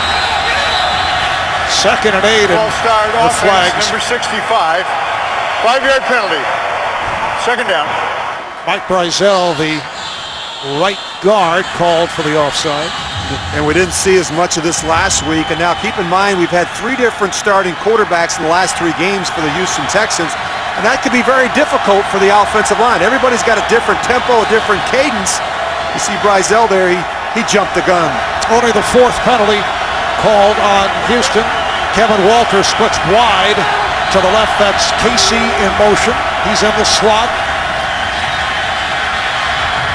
Yates underneath has Tate. And Tate able to dive forward to pick up the first down. Time for an NFL Today update. More on Tennessee and New Orleans from JB. Breeze inching up on Unitas. Oh, Drew Brees, 40th straight game with a touchdown pass. This 35-yarder to Marcus Colston. Wide open in the middle of the field, 16-10, Saints. 7 behind Unitas with that. Marv and Rich. All right, guys, first down here for Houston. Ben Tate and the backfield for the Texans. Off the play fake. Yates taken down by Manny Lawson. The strong side linebacker comes up with Cincinnati's 4th sack of the day. And they don't have that one dominant pass rusher in Cincinnati, but they can rush the pass. There's 31 sacks coming into today's game, and it's the outside pressure that forces TJ Yates to step up back inside where Manny Lawson's waiting to make the play. Lawson, a 6-year player out of North Carolina State. First year with the Bengals after 5 seasons as a 49er. Now Yates completes. Able to connect with the tight end Joel Dreesen picked up 10 on the play. Thomas Howard making the stop. And Greason appeared to land on his right knee. He's trying to shake it off. It's a little crossing route. You see TJ Yates. He's dialed into his tight end. I think Greason just comes down on it awkwardly. He was able to get up and jog off.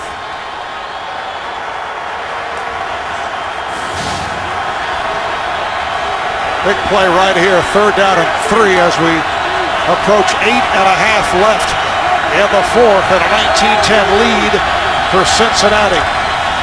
Here they come. Yates able to complete.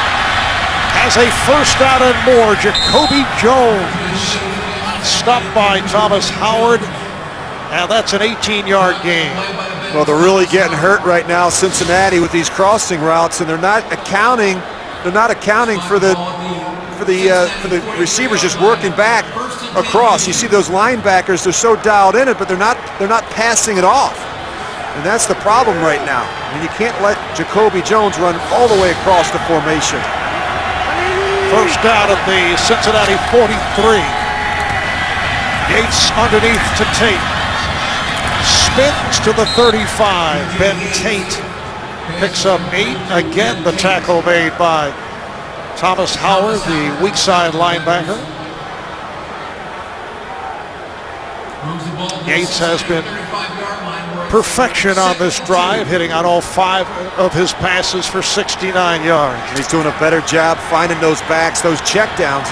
Those running backs are your best friend. Just check it down to them and let these guys go to work. 2nd and 2. Yates on the roll. Has Tate. He was directing traffic. Tate has a 1st down. Well, Ben Tate out of the backfield for 8 more. You can vote today to send your favorite players to the 2012 Pro Bowl in Hawaii. Vote online or with your mobile device at NFL.com/Pro Bowl or text Pro Bowl to MyNFL. That's 69635. Marv Albert with 4-time Pro Bowler Rich Gannon. I believe that was before the fan vote. I think you're right. Well, look at this line. Ben Tate would not go down, and then is taken out of bounds. Good block by Lawrence Vickers, the fullback. Texans have been using both fullbacks, usually James Casey with Arian Foster, and then Vickers with Tate. So that's an 11-yard pickup and a good drive here by the Texans.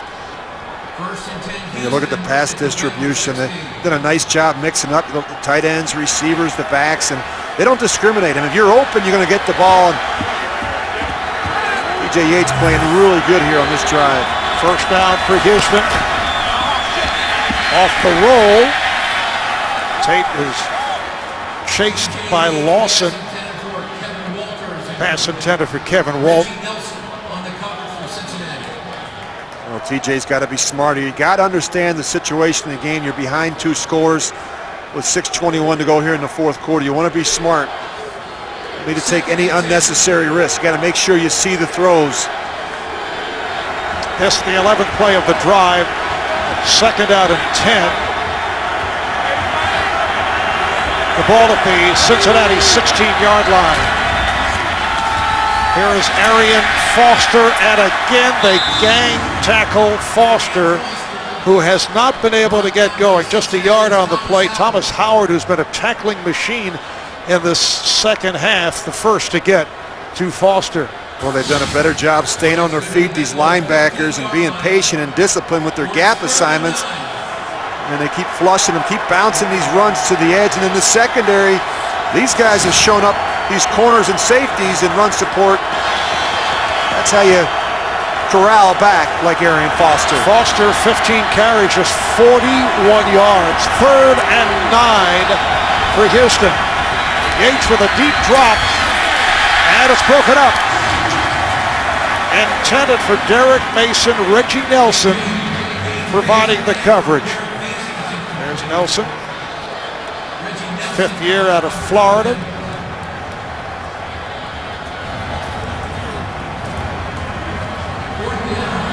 So here's the field goal unit. This a 33-yard attempt for Rackers, who hit from 46 and missed from 47.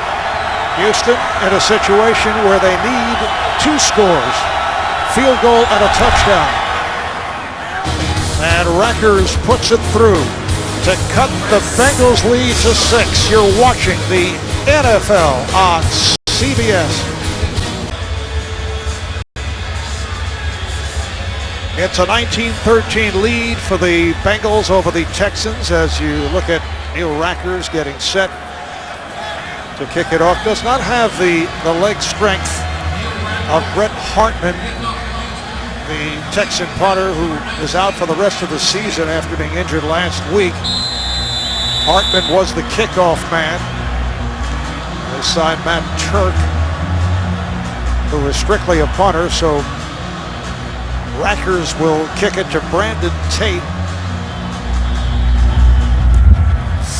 Line drives it. And this time Tate will have to stay right there. They'll bring it out to the 20-yard line.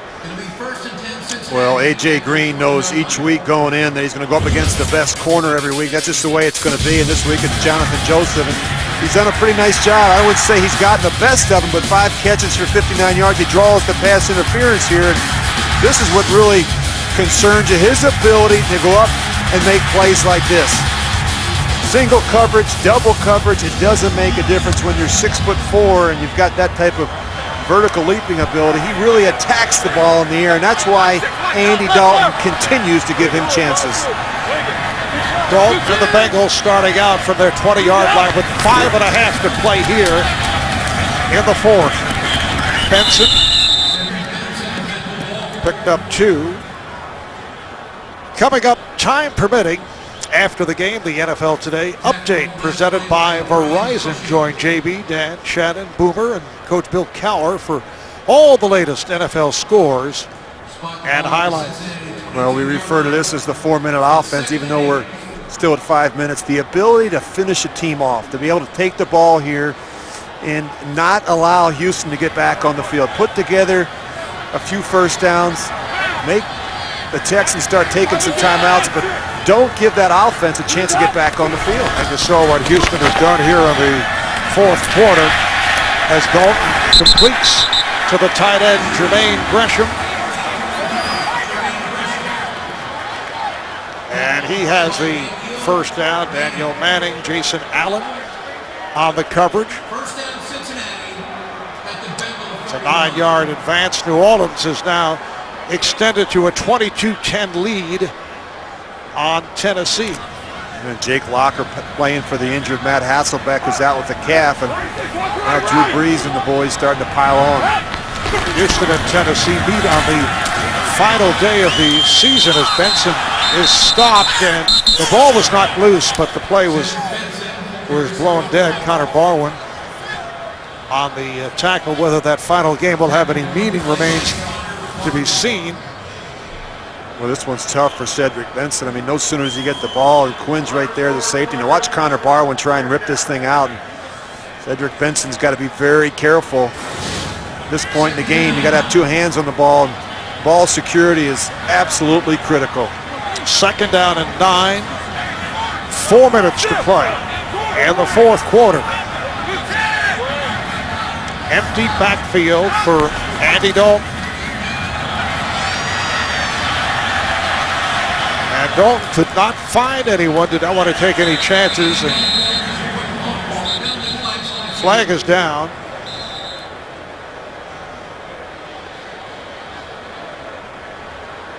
Flag thrown in the secondary.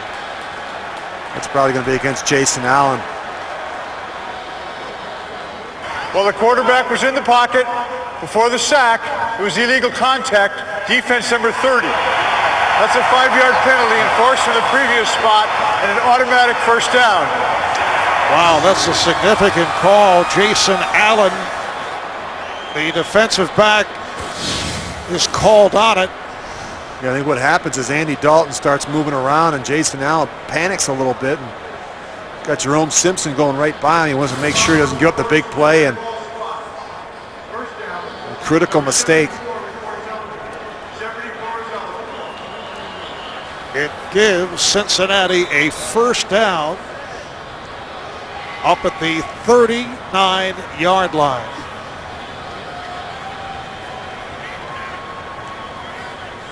Houston coming into today with 6 straight wins and an opportunity to clinch their first ever playoff position and division title with a win and a Tennessee loss to New Orleans, where the Saints well in front of the Titans, but Cincinnati with an opportunity to get very much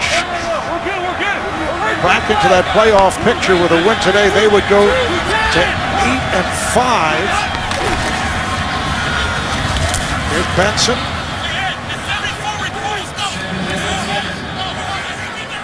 Tackle made by Cushing. No gain on the play. Well, you know they're going to crowd the line of scrimmage, and Cincinnati's going to continue to try and pound it up in there. You could look at Brian Cushing, and been relatively quiet today, although he's had an outstanding season. He really kind of sets the standard with his physicalness and his aggressive play in the middle of that defense. Incidentally, Houston with 2 timeouts remaining. They lost a timeout on that last challenge by Gary Kubiak. He lost the challenge, so lost the timeout, and Benson is taken down behind the line. Troy Nolan getting to Cedric Benson. That's a loss of 5, and now the Texans call for time. They stop the clock with 2 minutes and 59 seconds to play in this fourth quarter. And a 3rd and 15 coming up. Well, coming next, Carson Palmer and the Raiders go up against Aaron Rodgers, and the unbeaten Packers or the Bills will face the Chargers. Check your local listings. Well, the Packers have been so good this year. 12-0, and got the Raiders at home today. Aaron Rodgers, I think, clearly the league MVP at this point. Rich, how about Cedric Benson this half? 8 carries for -1 yard. Yeah, after having 92 in the first half, he's been quiet. Bernard Scott is checked back in. 3rd down and 15. Shovel pass. Scott cannot get to the mark. Oh, he keeps going, refusing to go down. And we'll have to see where they spot it. It appeared they had him some 3 or 4 yards back. They're going to measure. It was close. Looked like he was going to come up 3 or 4 yards short, and all of a sudden he got some help from his line mates. They start pushing the pile. I think the first one down there is going to be Kyle Cook. It's a 14-yard advance, and they are measuring. From our angle, does not appear, nope, it is short. It's amazing how far he goes after first contact. And right there, Kyle Cook, he's going to help push. And then, of course, Collins comes in, Gresham, and everybody's trying to push him forward.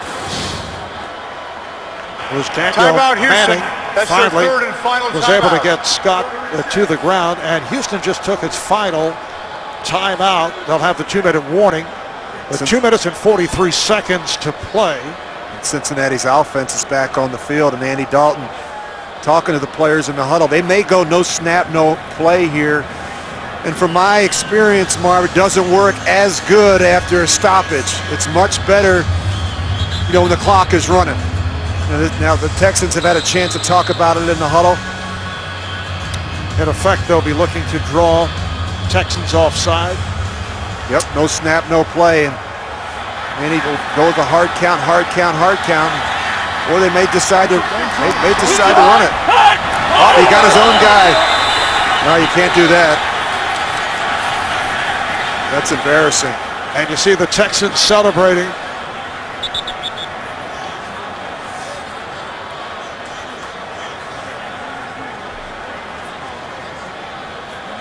He gets his own. I think he gets his right guard, McGlynn. Mike McGlynn playing for the injured Bobby Williams.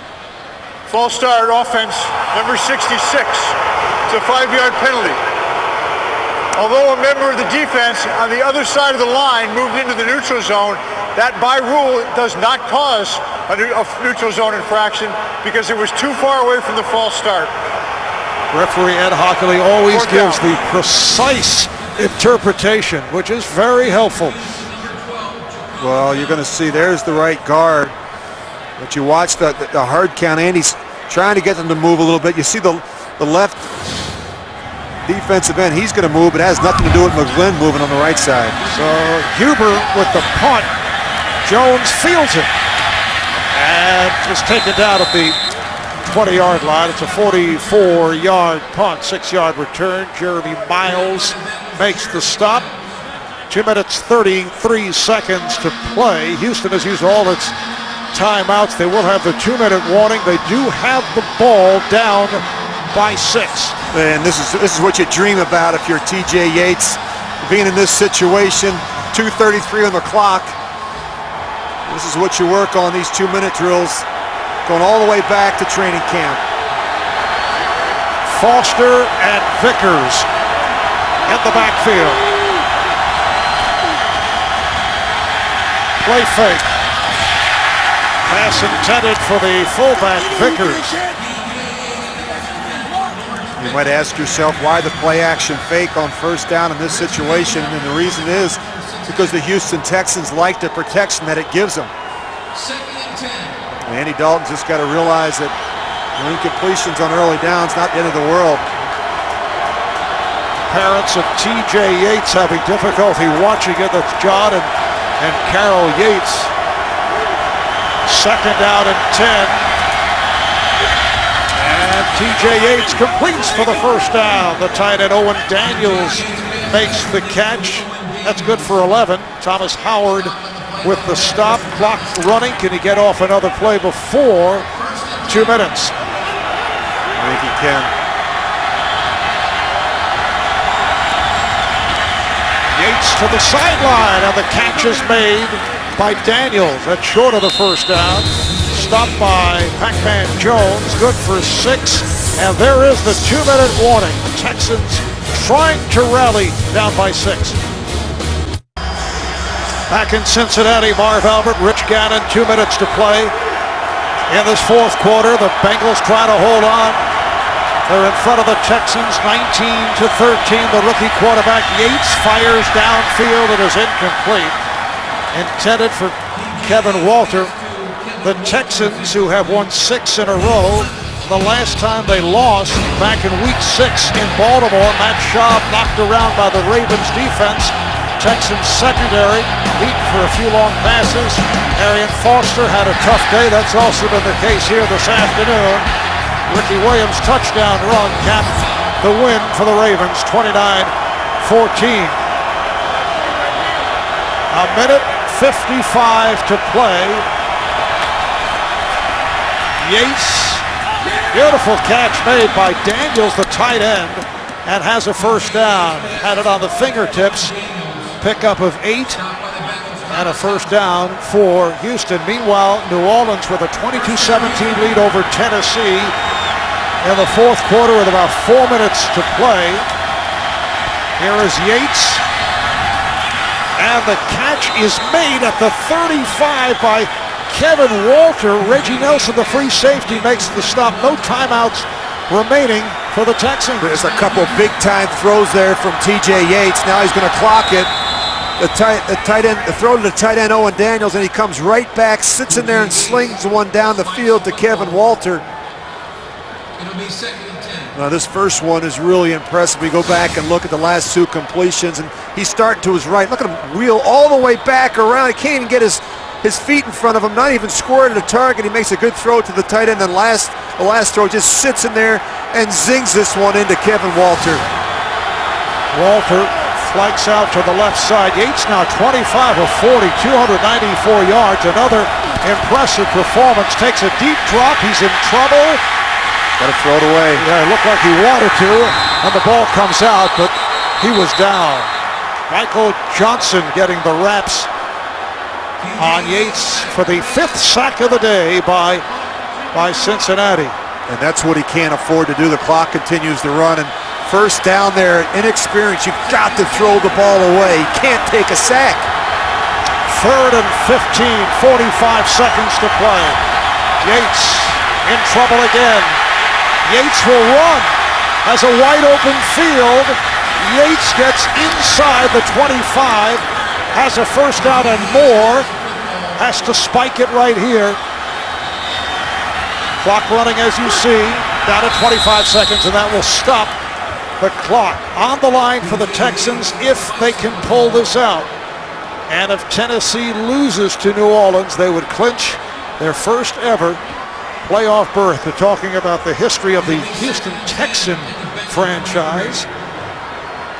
TJ Yates has really shown some mobility, been able to step up in the pocket. You look at that last scramble, that was huge for the Texans. 2nd and 10 inside the 25-yard line. Yates with a long look. Yates throws, and it is deflected, incomplete. Intended for the tight end, Owen Daniels. Covered by Reggie Nelson. Who's been really trying to work these tight ends down the middle of the field, and Reggie Nelson does a nice job. He knows he has help over the top, so he's in that trail technique, and very difficult for TJ Yates to fit that one in there. Down to 18 seconds. No timeouts for the Texans. 3rd down and 10.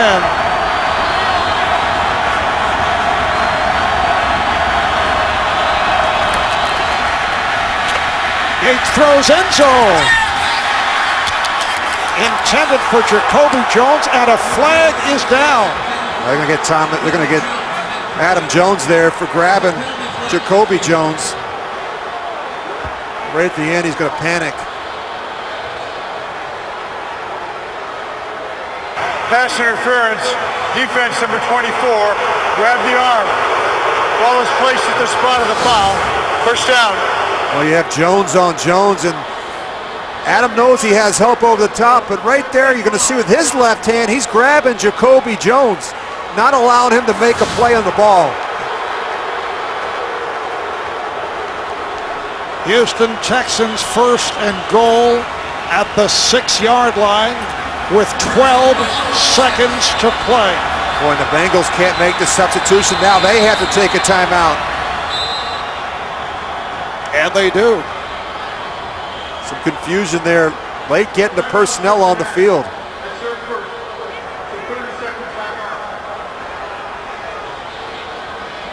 What a finish here in Cincinnati. Texans trying to make it. Franchise record 7 straight wins as we look at the AFC playoff picture.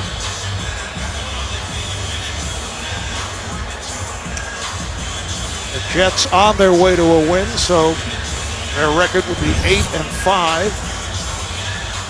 And Baltimore has defeated the winless Indianapolis Colts. The Texans try to pull out a dramatic victory, which could clinch their first ever playoff spot and first ever division title. Tennessee losing to New Orleans in Nashville. Arian Foster in the backfield. 1st and goal at the 6. 12 seconds left. Yates goes incomplete. A diving attempt for an interception. The pass intended for Kevin Walter. Nate Clements diving for it at the goal line. So we're down to 8 seconds to play.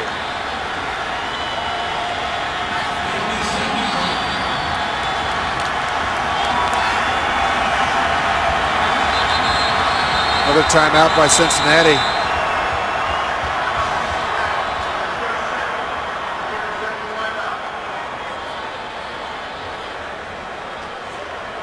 Well, if you're Cincinnati, and you look at what the Texans have done in this part of the field, they really like to utilize the tight ends. We've seen a number of balls going to Dreesen down here and also to Owen Daniels. And you look what they're trying to do to Owen Daniels. They're trying to jam him. trying to disrupt his release at the line of scrimmage. See Brandon Johnson, he might have gotten away with a little bit of a hold there, but they're trying to choke these tight ends and disrupt their timing and rhythm in the passing game. TJ Yates has been looking for Owen Daniels a lot in this part of the field. Well, from TJ Yates' point of view, if he can get off this play quickly, they'll have a shot at 2 plays.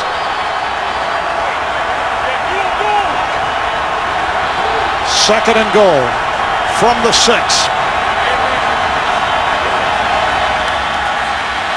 Looking end zone, fires, touchdown! Kevin Walter makes the catch.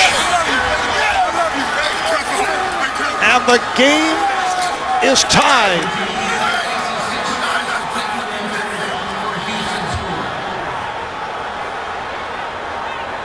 Two seconds to go. And now the game rests on the foot of Neil Reckers,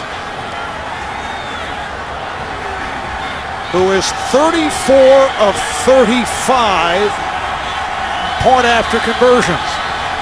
Matt Turk is the holder. The kick is up, and it is good. The Texans have come from behind. They lead the Bengals 20-19 with 2 seconds to play. And the Houston Texans could clinch a playoff berth and make it a franchise record 7 straight victories. Well, here's Walter right down the bottom of your screen, and he's just going to work off the 2 picks. It's Owen Daniels and it's Jacoby Jones, and it's zone coverage. And Walter, he just works right back in the middle there. And a wonderful job by TJ Yates, being patient and finding Walter.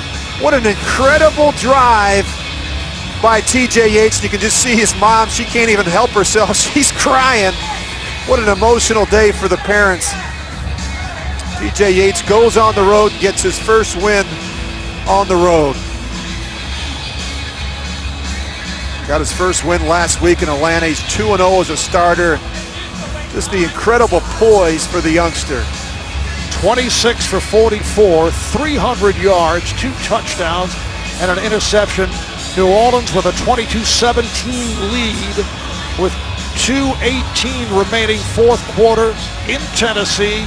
Saints have the ball. If they hold on and win, the Texans will have the playoff slot for sure and the division title for the very first time in the 10-year history of the Texan franchise. So Neil Reckers will kick it off. He'll probably just squib this one, Marv. I don't think he wants to give a chance to return one. Actually, he does. And line drives it. Oh, this is going to be a good return. And this is Brandon Tate, who tries to go, looked like a forward pass. Yeah, it was. That'll be it. And that should do it. And the Houston Texans come away with the win. A dramatic come-from-behind victory. They go to 10-3, 7 straight wins. And if it is a Tennessee defeat at the hands of New Orleans, they will have their first ever playoff berth.